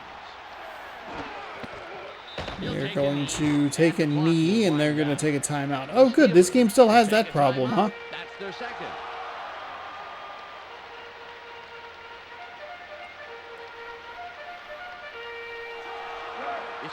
We saw that in ESPN primetime all the time. I didn't realize that that was going to be a thing that was going to happen. Oh my goodness. He'll take a knee, and the clock will wind down. The Steelers take a timeout. He ran it on first down. Oh my goodness. You go back to the fact that Eddie George got bumped out of bounds. They stopped the clock instead of having to use a timeout. The clock is down to 8. And it did the stupid thing where he ran for like a 6-yard gain, and then they just went into the knee formation. It's a bad punt on top of it. Oh my goodness. All he had to do was keep it in bounds. He had to keep it in bounds to wind 2 seconds off the clock. Instead, Pittsburgh has a chance, and we have seen some big plays on some missed like interception animations, some deflection animations. One last heave for McNair, who drops way back, wings it as far as he can, and anticlimactic, but still kind of a weird ending. And from a rainy Cleveland, 3-0, the home team wins, and they will have first place, sole possession of first place in the AFC North. Now we're going to go ahead and pop a save after this. Not a spicy save, just a regular save. Thanks for joining us. Let's go now to the post-game wrap-up. Oh, I forgot about the post-game wrap-up. This is Clark Dishman welcoming you 7 to the first downs, ESPN 81 total yards. That turnover was absolutely killer. They now move 110 to yards on the 6-3 ground on for the year. Cleveland, The who had Browns 8 first created some downs unfriendly skies and today. 3 points. As you And that can was see it. from the numbers, some great effort from their secondary. Ty Law stymied the passing Ty Law, game 3 with a total tackles of and 1 an interception and 3 interception. tackles. That interception was big. I think you look at it, you kind of go like Eddie George. But no, Ty Law really kept this team in front. Otherwise, they were probably looking at giving up a tie. No pun intended. But that'll do it. Okay. Let's get one save in here just in case. Just in case. You never know. We're going to head to San Diego. I guess I probably should have simulated the games up to San Diego, but whatever. It'll be fine.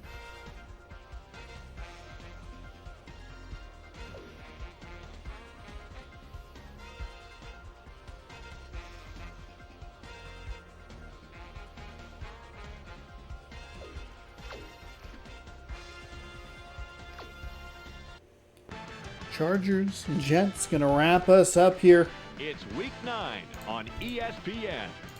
The Jets come into today's game with an average pass 25th defense, which is ranked at number overall. 14 One in the Super Bowl NFL. appearance, one They'll victory. match up against a team with Going up different against weaknesses a- versus the Chargers, who come in running Oh, the ball whoops, with I don't know reasonable why I success. did that. It's not the focus of their game. Hold on, plan, I'd really but like the to know Jets that they get have the job number done. 1 Let's passing see how it defense in the league. transpires as we go to San 32nd Diego passing with offense, though. Dan Stevens and Peter O'Keefe. Welcome. It's the midpoint of the NFL season. Here Couple of at teams battling for a wild card position. They need some help in front of them to be competitive in their own division. But a winner here gives you quality coach-player relationship. a And it's very 500 simple. record. One guy calls the play, the other executes it to perfection. Marty Schottenheimer has managed to develop a decent rushing game. No, they don't leave defenses in the dust, but they get the job done day in and day out. Over here, you can see a man who has to be one of his favorites. Kareem McKenzie comes in a well-composed, dedicated lineman. I like his work ethic, and you can see it pains him when his quarterback gets sacked. Okay, Peter, now let's go to midfield for the coin toss.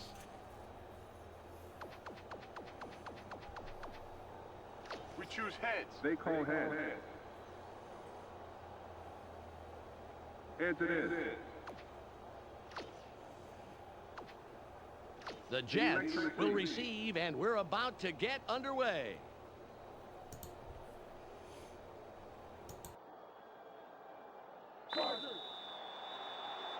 I almost hit stop recording on accident. What a absolute goof Grammatico will kick it off. So Grammatico will kick it off, and the Jets will take over. This is returnable. Oh, pardon me. And the Jets will take first possession here in San Diego. Will decide to down it. We've had the Chargers in weeks 3 and 6 and now 9, so we'll probably get them in weeks 12 and 15 as well. I'm just kidding. There's no way I'm going to remember that. Ball at the 20-yard line. It is wild. Some of the rankings in this game don't make sense. Culpepper and McNair were better quarterbacks than Tim Couch. Yet they have the 32nd ranked passing offense? Or was that San Diego? Maybe I have it backwards. Brad Hoover squares his shoulders and just tramples the defender here. Check this out. Start with a running play for a gain of around 5. You know what that keeps up, Peter? It won't be long before he's on the other side of the goal line.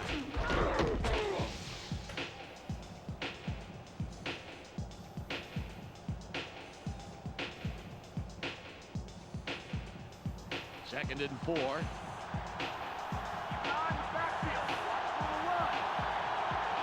They have 2 tight ends in.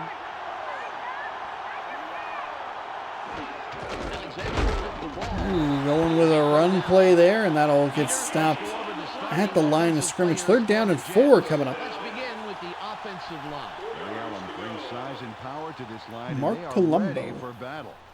Up now are the receivers. Joe Horn, out as the Todd best Heap, of the bunch. So Albert far this season, Connell. he's averaged 61 yards on 5 catches a game. Last but not least, we have these 3 gentlemen. Dante Culpepper gives Wow. this trio its punch. Dante Through the air Culpepper, this Sean season, he's Alexander, averaged and Brad 160 yards Hoover. and just under an interception a game. Okay, back to the action. That's a pretty good backfield. That's a good 1-2 punch. Joe Horn's a good 1-2, he had that 3rd heat. 3rd and 4. Do you believe this is Dante Culpepper coming off of an injury season? Back when that Madden curse was a real thing where, I don't know that it was a curse or whatever, but it just seemed everybody was getting injured or had down seasons. Alexander, NCAA Football 2001 cover star and Madden 2007 cover star. Rushes off the left side and picks up a 1st down. With a decisive block there.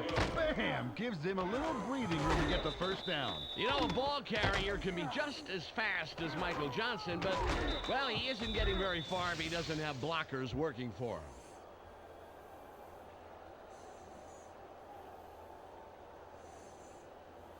All on the 33.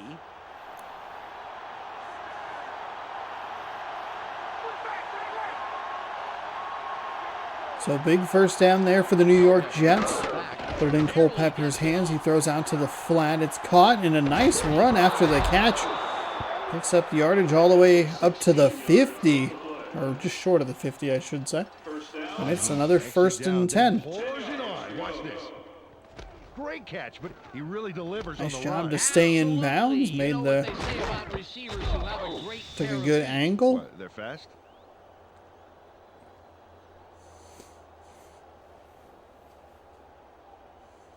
Ball at the 49-yard line.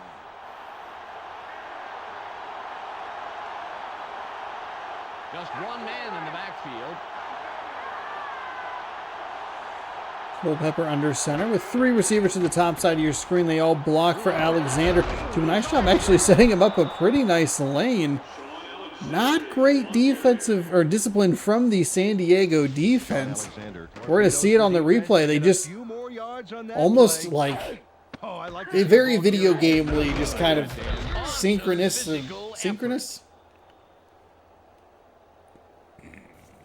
They let them both go through in sync. There we go. Stop using big words and complex analogies for your dumb, tired brain, host of this show.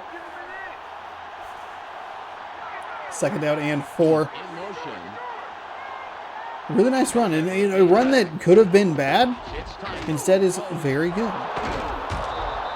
It's a nice throw by Culpepper. It's a little dangerous, kind of Off his back foot, across the body. Everything about that is bad, but it worked. See him kind of roll out here. He's rolling backwards. Yeah. Connell makes a nice adjustment there. It's almost instinctive at this point. This drive is going well for the Jets. Kind of dinking and dunking, running their way down the field. They're getting nice plays out of their receivers and their running backs. Nothing incredibly explosive so far, but just a consistent string of nice plays. We go with a run to Alexander again. He'll only pick up 4. I say only, like it isn't great. Charles Woodson, I believe, on the back end of this San Diego Chargers defense. It's an intensity level that keeps him going all game long. Next up are the linebackers. Earl Holmes pulls together all the loose ends and reads the quarterback's eyes like a book. And last but not least, we have the secondary. Charles Woodson, Darren Woodson, gets in receivers' faces. Ray Crockett, now back to the game. Azell Reese.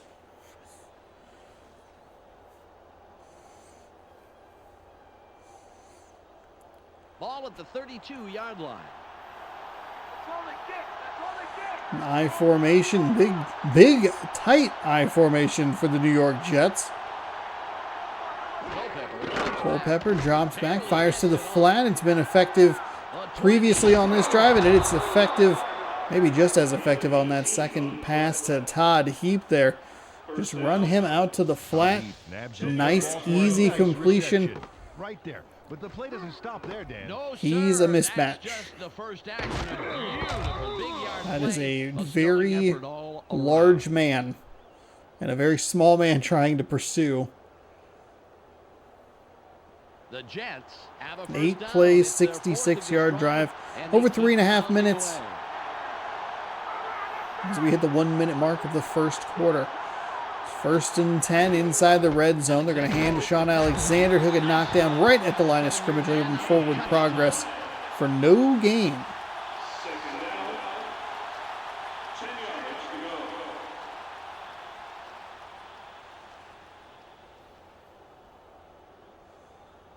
Second and 10. They line up with their tight end right. Second and 10. Alexander, that time the left side's a little bit better for him. He'll pick up 5.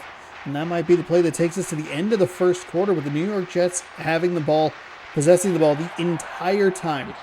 I think they give 1 or 2 seconds to the San Diego Chargers on that kickoff for some reason. I am speaking a little bit soon because they might get this play off.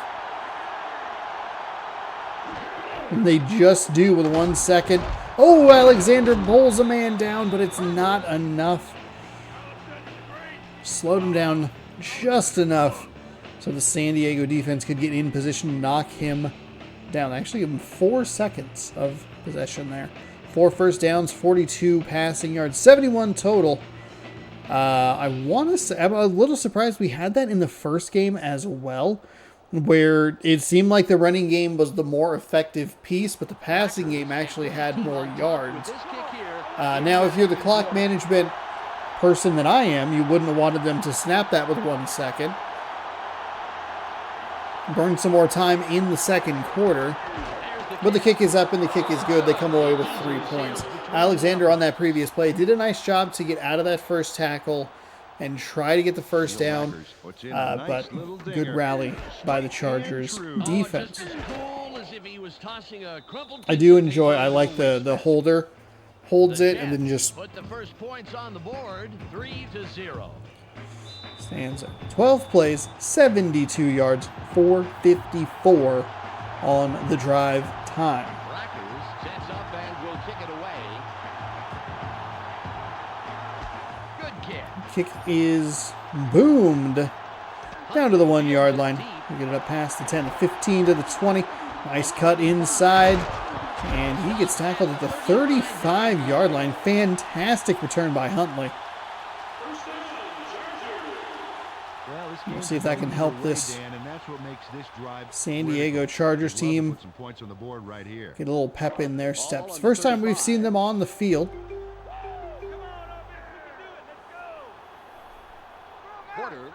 motion.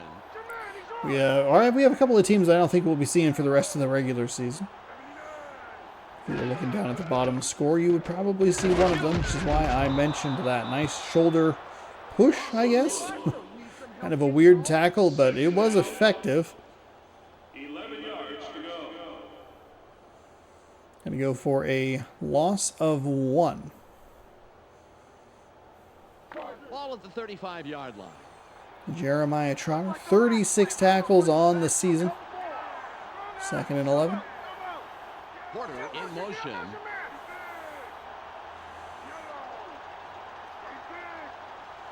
Chandler makes back. Chandler dropping back, fires. Oh, he fired it right into the hands of the receiver, and then it just, I mean, just a slight little tap there, and the ball got jarred loose. You got to be able to hold on to that.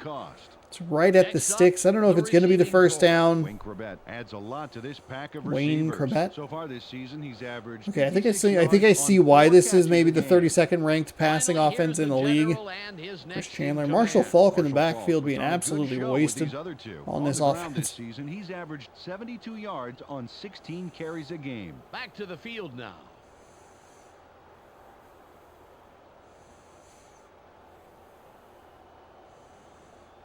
It's 3rd and 11. You can't run off me. Try it again. I'll stop you again. So 3rd down and 11 following the incompletion. Chandler dropping back, fires over the middle. It's in and out of the hands of Porter. How was that not a catch? Seriously. Both of those should have been caught. Unbelievable. John Randall and Dwight Freeney on the same defensive line. Good Lord. Whether it's a run or a pass before the rest do. Lord help Chris Chandler today. Lord, bear him strength. Pass attempts all day long. He'll need it. Marcus Robinson in the back, on the back end of the New York Jets defense. It's 4th down and 11. So the Jets take up the entirety of the first quarter. And the Chargers respond by taking a drive, or having a drive that lasts less than a minute. Gross.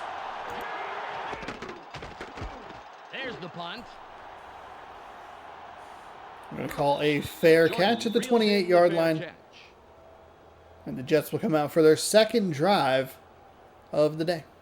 They came away with 3 last See if time, they want and to I'm chew up kinda some curious to clock see if they here. can punch this drive into the end zone. Ball on the 28. Think you're gonna score again after that? I don't think so. Hey, stay back. Culpepper aids back. Culpepper fires over the middle. It was a good drive on the ball. Looked like he kind of missed it a little bit. They were trying to find Heap again, who was very effective on the first drive. As was Sean Alexander. A little surprised to see them come out just throwing the ball. 2nd and 10.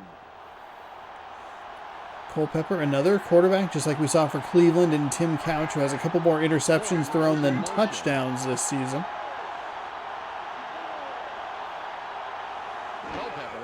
Culpepper dropping back, fires to the flat. That's Sean Alexander. He'll pick up 2 as the pocket collapsed around him, and he took a hit as that ball was released. The D was there, and now they'll be facing 3rd. Alexander with the sure hands comes up with a reception. Oh, Seattle's 3rd and 8. flag is in the wrong spot. I think it's the correct logo, but it's in the wrong piece of the. Because the San Diego Stadium has all the flags of the teams on the AFC and NFC side, and the Seahawks flag was still in the NFC or the AFC West side. Kind of wild. Might mean that the Texans flag is missing. Another quick drive here in the second quarter is really slowed to a crawl. Good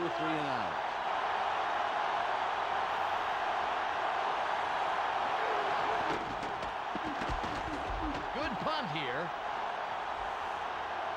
Duckett gets the ball. Turn from inside the 30 all the way up to the 48-yard line. So a couple of pretty decent returns for San Diego.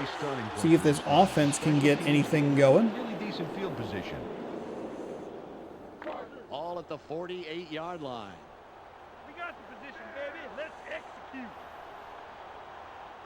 They're going with 3 wideouts. Chandler drops back. Chandler drops back and throws. It's, I guess you would call that errant, but it's a bad throw. I don't think Porter had much of a shot at it. 2nd down and 10.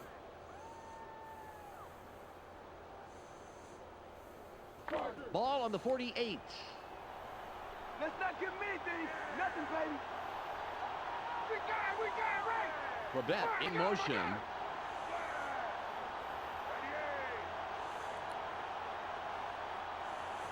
Second down and 10.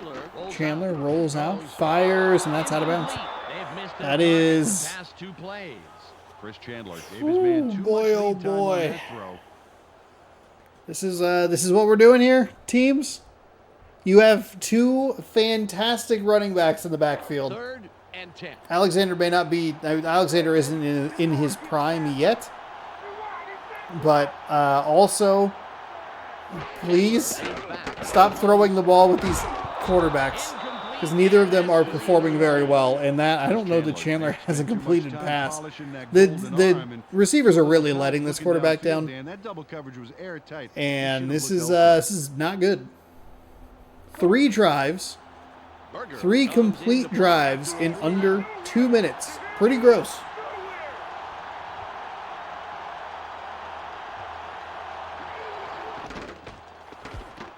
Kick is away.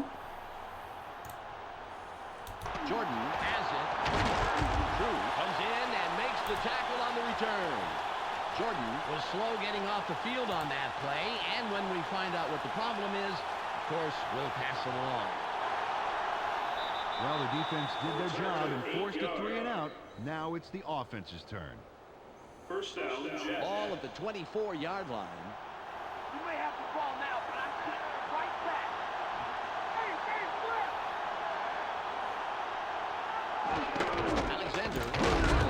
Alexander gets tripped up and flung forward for a short gain. Took this one off his right guard and gets a few. 2nd and 7. Lost a few frames there. Sorry about that. About 7 yards. 2 tight ends on the field. Alexander. 2nd and 7. Alexander weaves his way through for a gain of 6. 3rd down and 1. We're approaching the 2-minute warning of the 2nd quarter. 1 yard to go.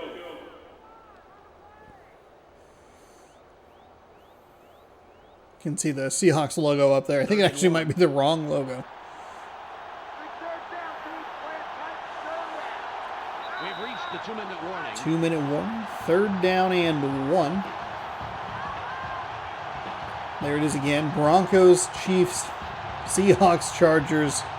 Oh, Raiders, and then the Texans just on the end. Even though they're not in the AFC West. Their flag made it.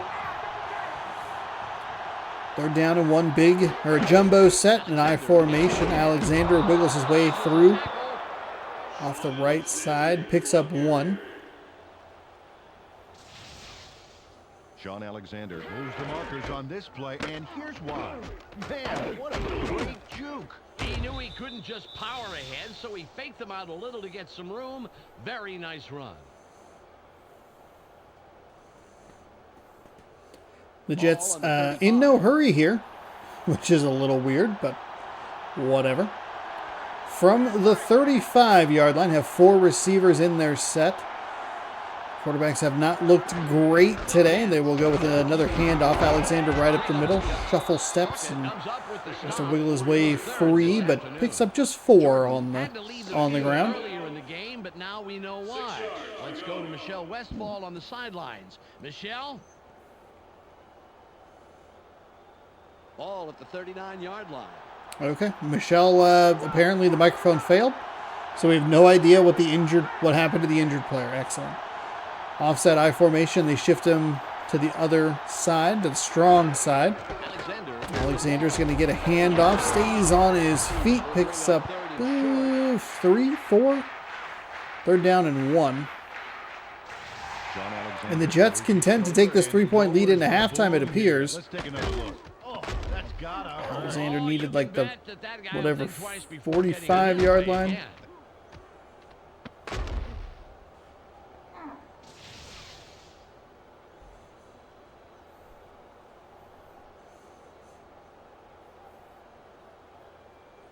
Third and 1. Can no first this drive. Can no first, baby.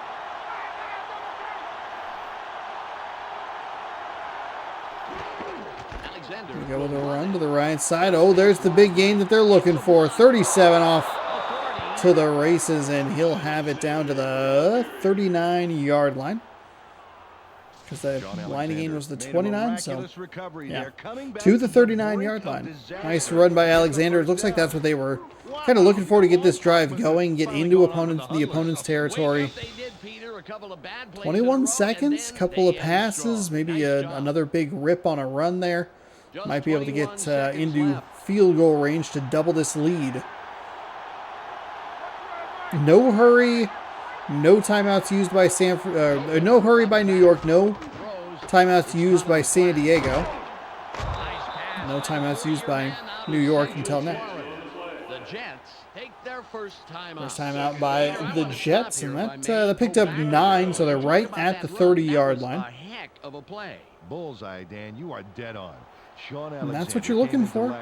Just a nice, quick, easy pass. Picked up 9 on the play. And right now you're looking at a 47-yard field goal. Quick pass to the outside. Makes a man miss. He's inbound still. Quick timeout. Quick timeout. 6 seconds to go. We'll take a timeout. That's their second. Their second of 3, so they still have one more. You can do a quick play, but if you're in the field to play, you gotta get down. So you can call that timeout. Doesn't matter. They're gonna bring out Neil Rackers for the field goal. And the best drive since the first drive for the Jets. Looks like it might end the same way. 3 points. It's up. Good. He's accurate from that range, and he proves it there. The Jets' lead is now stretched, but still within a single possession. The score, 6-0.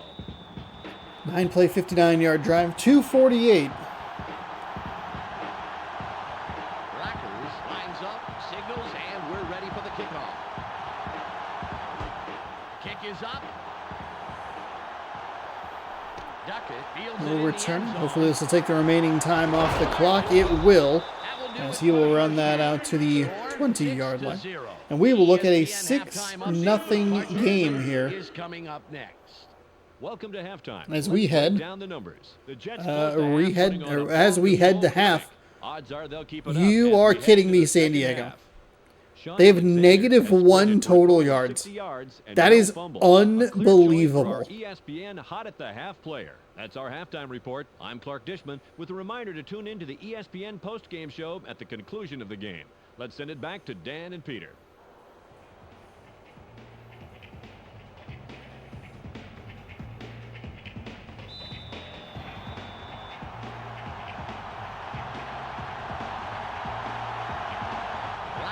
Sets up and will kick it away to start the third quarter. This will send them very deep. Huntley catches it, and he thinks better of returning it and will down it. Never mind. I remembered what they streamed today. So first down and Well, 10. believe it or not, these guys have yet to see Obviously. a first down today. San Diego They're kept worrying the about ball a back score this again. drive. Negative 1 yards in the first half. Ball on the 20. Negative 1 yard. They have more drops than yards. Chandler drops back. Chandler's going to drop back. He'll fire it, and it looked like that was off the hands yet again. Go to the part of the field that was It's an doubled up incomplete with pass. defenders. Second down and Lucky 10. If that you're the zone didn't get Jets, better of him. I think you look at this San Diego offense and you go, they are not a threat in any way, shape, or form. They keep throwing the ball with Chris Chandler. He hasn't completed a pass yet, I don't believe. And they're not running the ball with Marshall Falk. Barely gets it off. Oh, there's a nice play.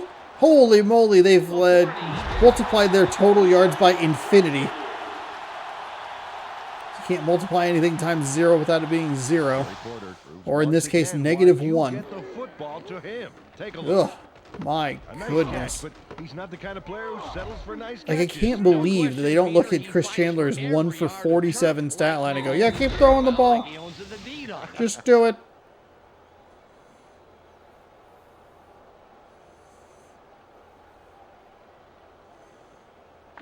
Ball at the 44-yard line.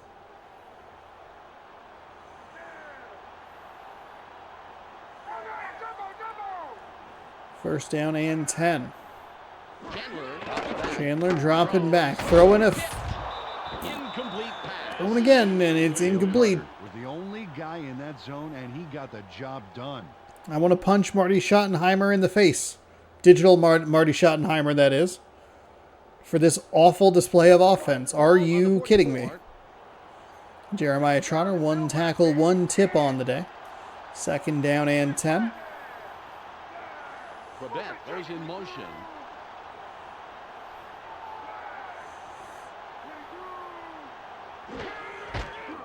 Chandler rolls, fires. That one's caught. Dragged down from behind.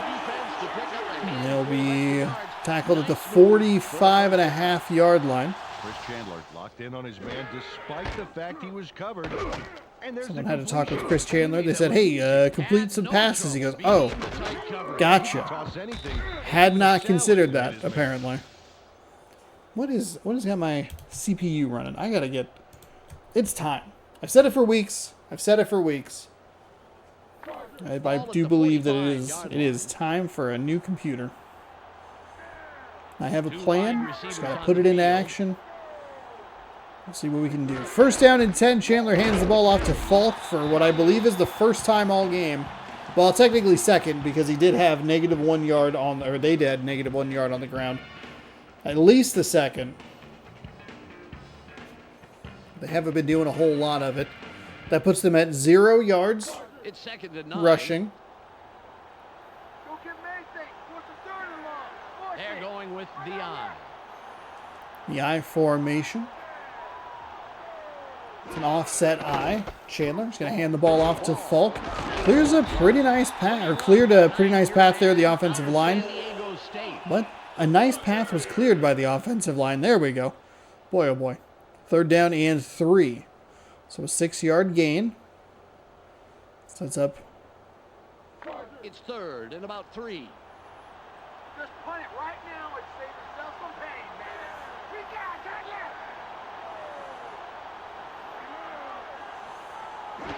Going with an offset I. They're going to hand it to Falk again. A nice job to just run it straight up the middle. North and south. Get through the line of scrimmage and get those men out of the way. Makes a no frills run here, but I like that. No frills run. I like that piece of commentary right there. Right there. Through the spin move. Hit the hole through the spin move in. Way past the point of having the first down. And we are halfway through quarter number 3. San Diego's offense giving the Jets defense a taste of their own medicine here. A long, methodical drive.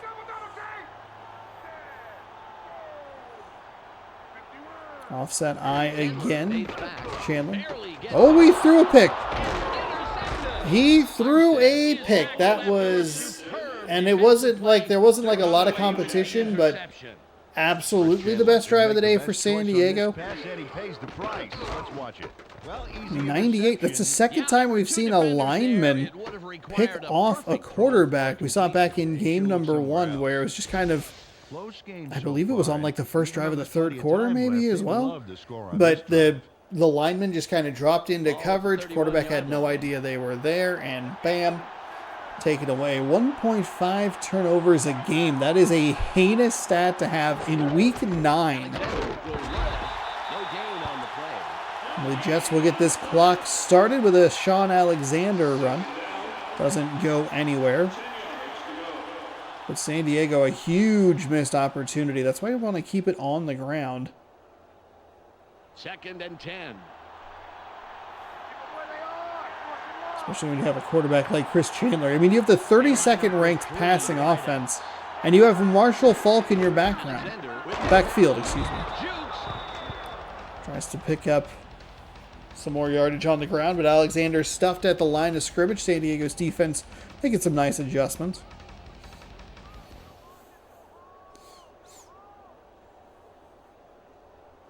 It's 3rd and 9. John Mobley, 5 tackles today.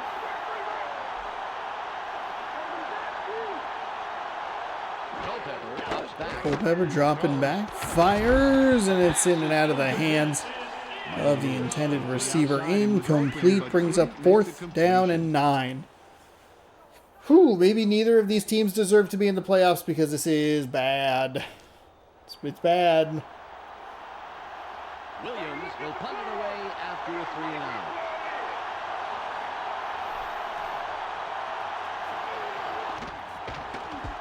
Punt is away. Duckett fields this one. Alexander forces him out of bounds on the return. First down and 10. The last time they had it, they turned it over on the interception. Let's see if they worked out the kinks here. Ball on the 48. From the 48. Now it's time to show them what we got. Another good run back. Robet San in Diego's had motion. some nice returns. Their offense just can't do anything with it. Falk with the ball. Falk, he gets the run. He tried to go outside to the far sideline, but got kind of bounced back inside, quite literally, and then tried to run it up the middle, but no such luck. You can see that actually all the flags are like incorrect. Tampa Bay is up there with the 49-yard line. NFC North teams. I didn't even realize that. So weird. They have their tight end to the right. Falk Going with a run here for Falk right up the middle. It picks up 4. 3rd down and 5.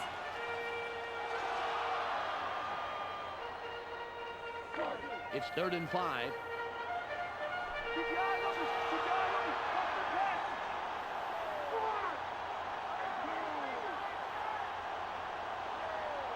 Chandler fades back. Chandler with the final play of the 3rd quarter finds a completed pass inside the 40 down to the 36-yard line.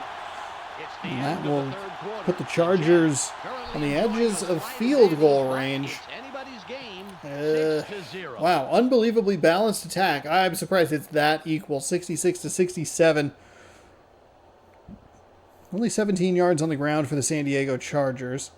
And just not a whole lot to talk about when it comes to this Chargers offense.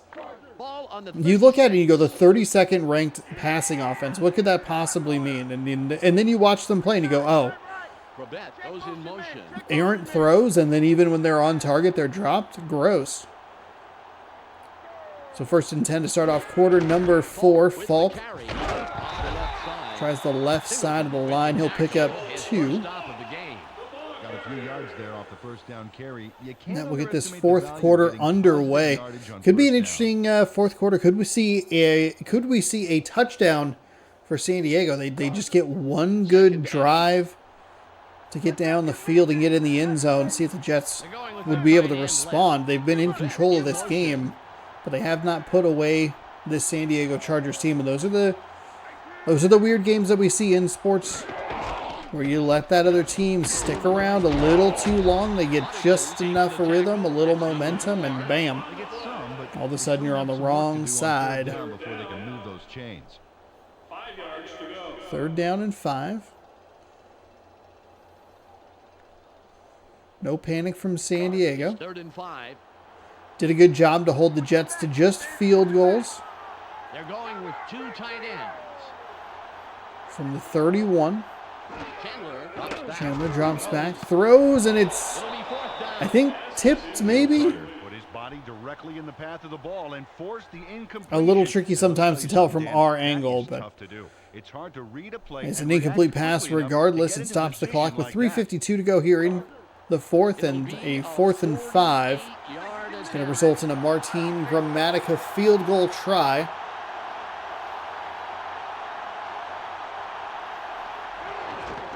It's away. Kick is up, kick is good, and it's 6-3. I put my hands up a little prematurely, maybe. My bad. Martin Gramatica doesn't blink and nails the field goal from a long way away. Just barely got that over the crossbar.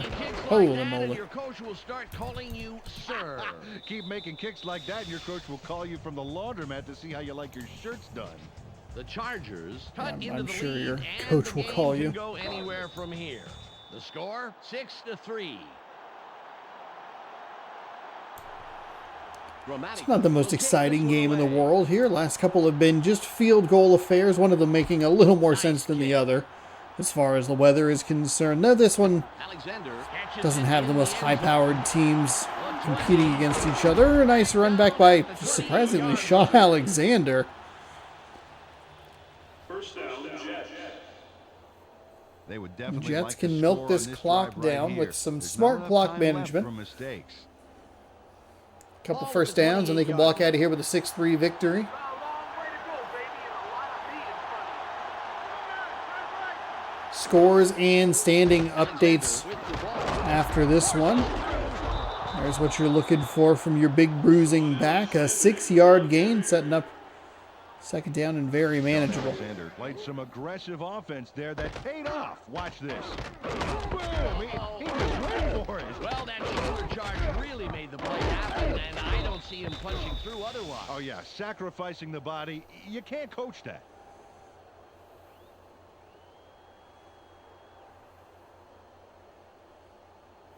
Ball on the 34. Keep an eye on the backfield. Watch for the run. Culpepper aids back. Culpepper dropping back, short drop over the middle. That is not what you want to see. I mean, Heap is a good target for Culpepper. He's been probably the most consistent target, but that's not good. That's a bad decision, bad play call decision. They go with the split backfield.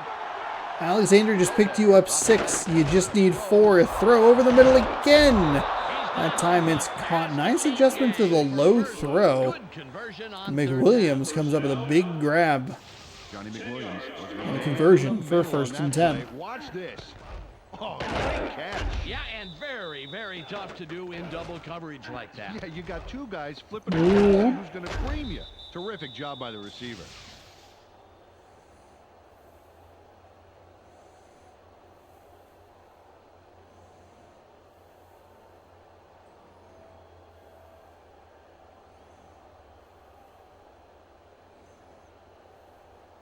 Ball at the 40-yard line.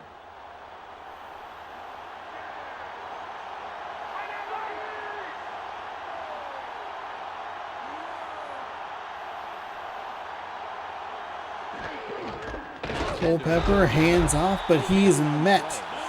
Sean Alexander met at the line of scrimmage. No gain, so 2nd down and 10. Should be the final play before the 2-minute warning.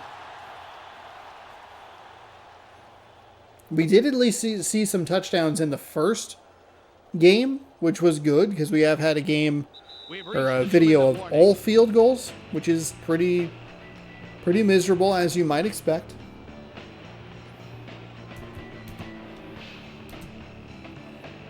Second and 10.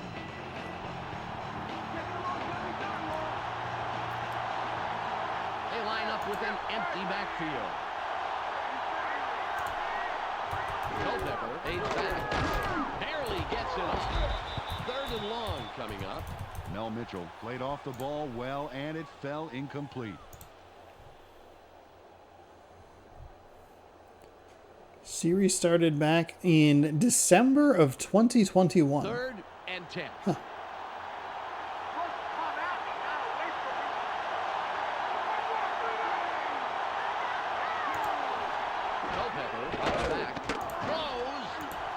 Oh, Culpepper, why are you throwing the ball on 3rd and 10? Oh, dear goodness gracious.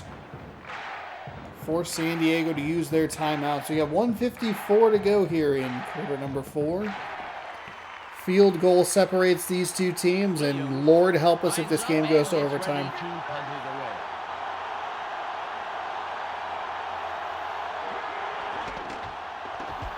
Nice punt.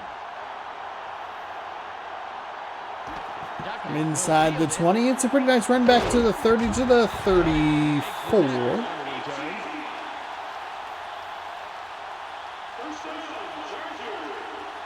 This is a huge drive. They have a chance to tie it up and head into overtime. Hey, it's crunch time, fellas.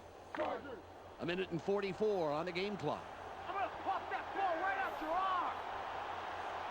We got it, Babette goes in motion.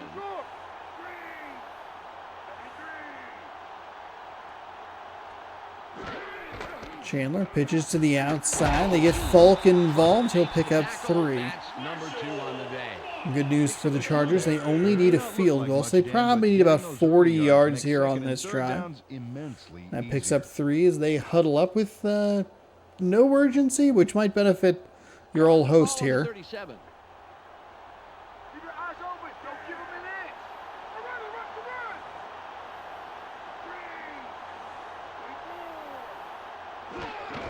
Falk with the Falk carry. trying to run off that. Ooh, boy. Trying to run off that near side, but kind of just got like checked like that. Able to bounce off that tackle, but did slow his momentum down just enough. It's 3rd and 5. Big 3rd down here. Eyes open. Watch the pass. They go with one man back. Chandler takes back. Throws. Tipped. Glenn is down after making a That interception should just about do it. Nice play by Glenn there to end any hopes for a comeback attempt by the San Diego Chargers. Looked like he got a little bump there on the big play. Well, who would have thought this game on the would turn receiver on there, one and it might have thrown off the interception? timing. Football, Dane. Anything can happen, and anybody can win the game for his team. Dan, the most important Anybody can win the drive game of the for here. any If they get a team. first down and control Unbelievable the clock, commentary they right can there. walk away with this one. 37 Not seconds 100% to sure how many timeouts are left. They are bringing out 5 wide receivers. Culpepper runs around, somehow gets out of the tackle. He's off and running. I cannot believe that was the play that we just saw. 5 wide receivers, and Culpepper able to get out of trouble. As the defense fails to just step up and make the play, Dan. Oh, you call that a tackle? Please. The team mascot hits harder than that, huh? Yeah, come I mean, on. it's a pretty little bit more great- than a half-hearted effort It's a if pretty you want to great stop play. this guy. You just have all 5 receivers take every defender up the field.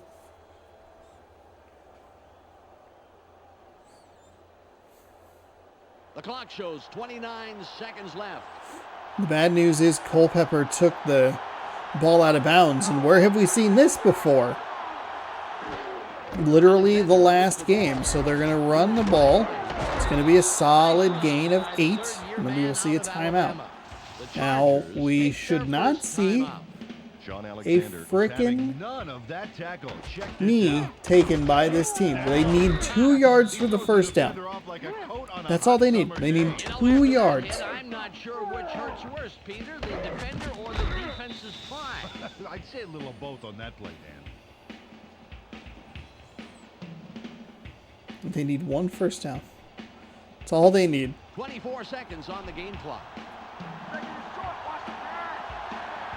Okay, they are in the I formation, so that's good news for us. They will not be able to drop him in the backfield, even though they had a the defender there. Sean Alexander will hop out of bounds, so it should... Oh man, the out-of-bounds clock stoppages are absolutely destroying some teams here in the very late stages of this game. Or the last 2 games, I should say. Absolutely, Dan. You know, sometimes the difference Man. between 2 and That was the 40 block that they yards highlighted, is even though he one went to guy the on other defense. side of the formation and also broke a tackle that happened at the line of scrimmage.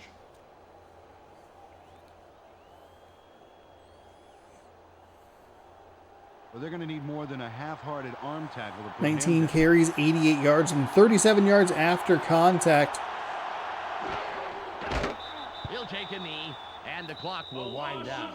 The Chargers will take a timeout. That's their second. Oh, thank God, it's their second timeout. Oh, thank God. You can't possibly let this team stick around. You can't give them an opportunity. Something stupid will happen, and we will be stuck with an overtime game that no one wants, especially me. He'll take a knee, and the clock will wind down. The Chargers. So this 3rd down and 14 play will do it. It should just be one more knee, and the New York Jets are going to win 6-3. Battle of field goals in the last couple of games. But a good first game. Everything was pretty close. Teams, I mean, we had one pretty big turnover. Actually, one huge turnover in the last 2 games. Really swung it back to the team that was in the lead.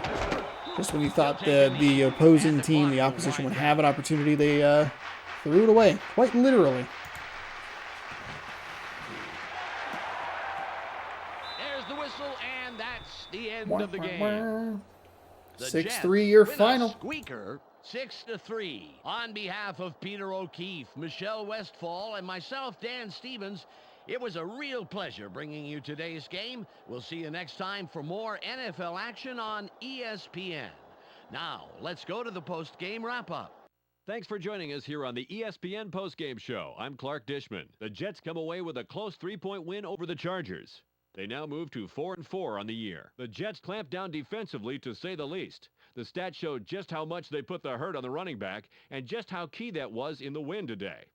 Jesse Armstead troubled the quarterback with a total of 1 interception and 2 tackles. He will get our ESPN Player of the Game. Well, that will do it for now. Make sure you tune into the weekly wrap-up for the entire weekend scores, highlights, and insight. I'm Clark Dishman. We'll see you then. You look at the last couple players of the games, and you would want to say, hey, the running backs are the guys that really deserve that, just based on the fact that they pummeled them on the ground throughout the entire game. But a couple key interceptions, I think, really swings that in their favor. They're big plays that keep close games in favor of their team. No, pardon me. And there you go. Let's go ahead and advance. All right. We will go ahead and let you know the scores of today's games. Falcons, they win by 3 over the Ravens, 23-20. The Texans down the Bengals, 27-20.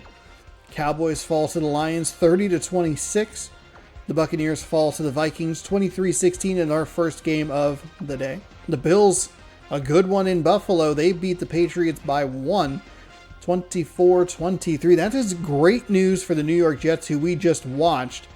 That'll bring that division a little bit tighter. It looked like early on the Patriots were going to kind of run away with it, but away by the Bills, that's big. Bears all over the Eagles, 36-17. We watched the Browns beat the Steelers in a rain-soaked 3-0 game. Colts over the Titans, 22-16. Jets take out the Chargers, 6-3. 49ers over the Raiders, 18-6. Cardinals, they lose again. The Rams beat them by 10, 33-23. Seahawks, they are victors at home against Washington. I almost thought about watching this Cardinals-Rams game, so maybe kind of a mistake on my part, but I mean, who knows how the dice would have rolled had we watched that. But that was a contender, because that does kind of close down that NFC West. We have 3 teams that are 6-1 entering this week. And though they were starting to kind of run away with 2 of those divisions on the NFC side of things, but we'll get an update on the standings here in just a moment. Jaguars, they fall in New York, 30-24, and the Dolphins edge out the Packers 10-9 in just a god-awful season for Green Bay. All right, team standings look like this. The Bears, they are 7-1 in the NFC North. The next closest are the Lions and the Vikings, both teams at 4-4. The Packers, a miserable 2-6, and that team is bad. The NFC South is fairly close. There's a couple of teams there. 5-4-3-2 are your number of wins. I like when it does that. 3-4-6-6. Oh, come on, Buccaneers. Why couldn't you be 3-5? The Falcons lead at 5-3. The Panthers close behind at 4-4. The Buccaneers are 3-6, and the Saints are 2-6. The Giants, they lead the NFC East at 6-2. Everybody else is under 500. The Eagles and Washington at 3-5. The Cowboys at 3-6. And the NFC West has the Cardinals, who were undefeated until their last couple of games, are ahead of that, or up That is a good division. I did not realize how good that division was, and it's only because the Cardinals have lost a couple games in a row. They're 6-2. The 49ers right behind them at 5-3. The Rams picking up a big victory to put them at 5-3 and drag the Cardinals back to them. The Seahawks, with their win over Washington today, 4-4, so could be an interesting NFC West. The AFC has the Browns on top of the North at 6-3. The Steelers right behind at 5-3. The Bengals are 4-4, and the Ravens are 1-7. In the South, the Jaguars are 6-2. The Colts are 5-3, along with the Titans, and the Texans are 3-5. The divisions that looked like they were kind of going the way of the teams, the Jaguars lost. The Bears won, so they're really taking a stranglehold on the NFC North. But the Jaguars and the Cardinals, maybe they're farting around and going to find out if they just can't put these other teams away. They should have these divisions a little more well in hand, perhaps. The AFC East is close thanks to a Jets win and a Patriots loss. The Patriots 5-3 now. The Jets even their record at 4-4. The Dolphins are 3-5. The Bills pick up their third win over those Patriots. They are now 3-6. And then to round it out, we have the AFC West. The Chiefs on top at 4-3. The Chargers, they fall to 3-5, which puts them in kind of a weird spot. The Broncos sitting at 4-4, and the Raiders at 2-6. I read that a little bit incorrectly, so I do apologize. But that's why I highlighted that Jets and Chargers game. If they got if they got some things to break their way, they could make it more competitive. Instead, I believe the Broncos take advantage. I don't remember. Hold on, did Kansas City even play? Where's I don't see Kansas City. I don't think they played. Okay, well, whatever. So there you go. That'll do it for today's games. I'll go ahead and save, and while I do that save, what's gonna finish first? The outro or the save? Probably the save. If you'd like to subscribe right here, you can do so by clicking on that subscribe button. I'm gonna mute this real quick. Go ahead and watch more random rosters right here. Fill out a bracket and follow along with the matchups right here in the March Mascot Madness bracket reveal. Thank you so much for watching. Hopefully you enjoyed. We will see you next week for another installment, week number 10 of Random Rosters inside ESPN NFL 2K3. Good night and good sports.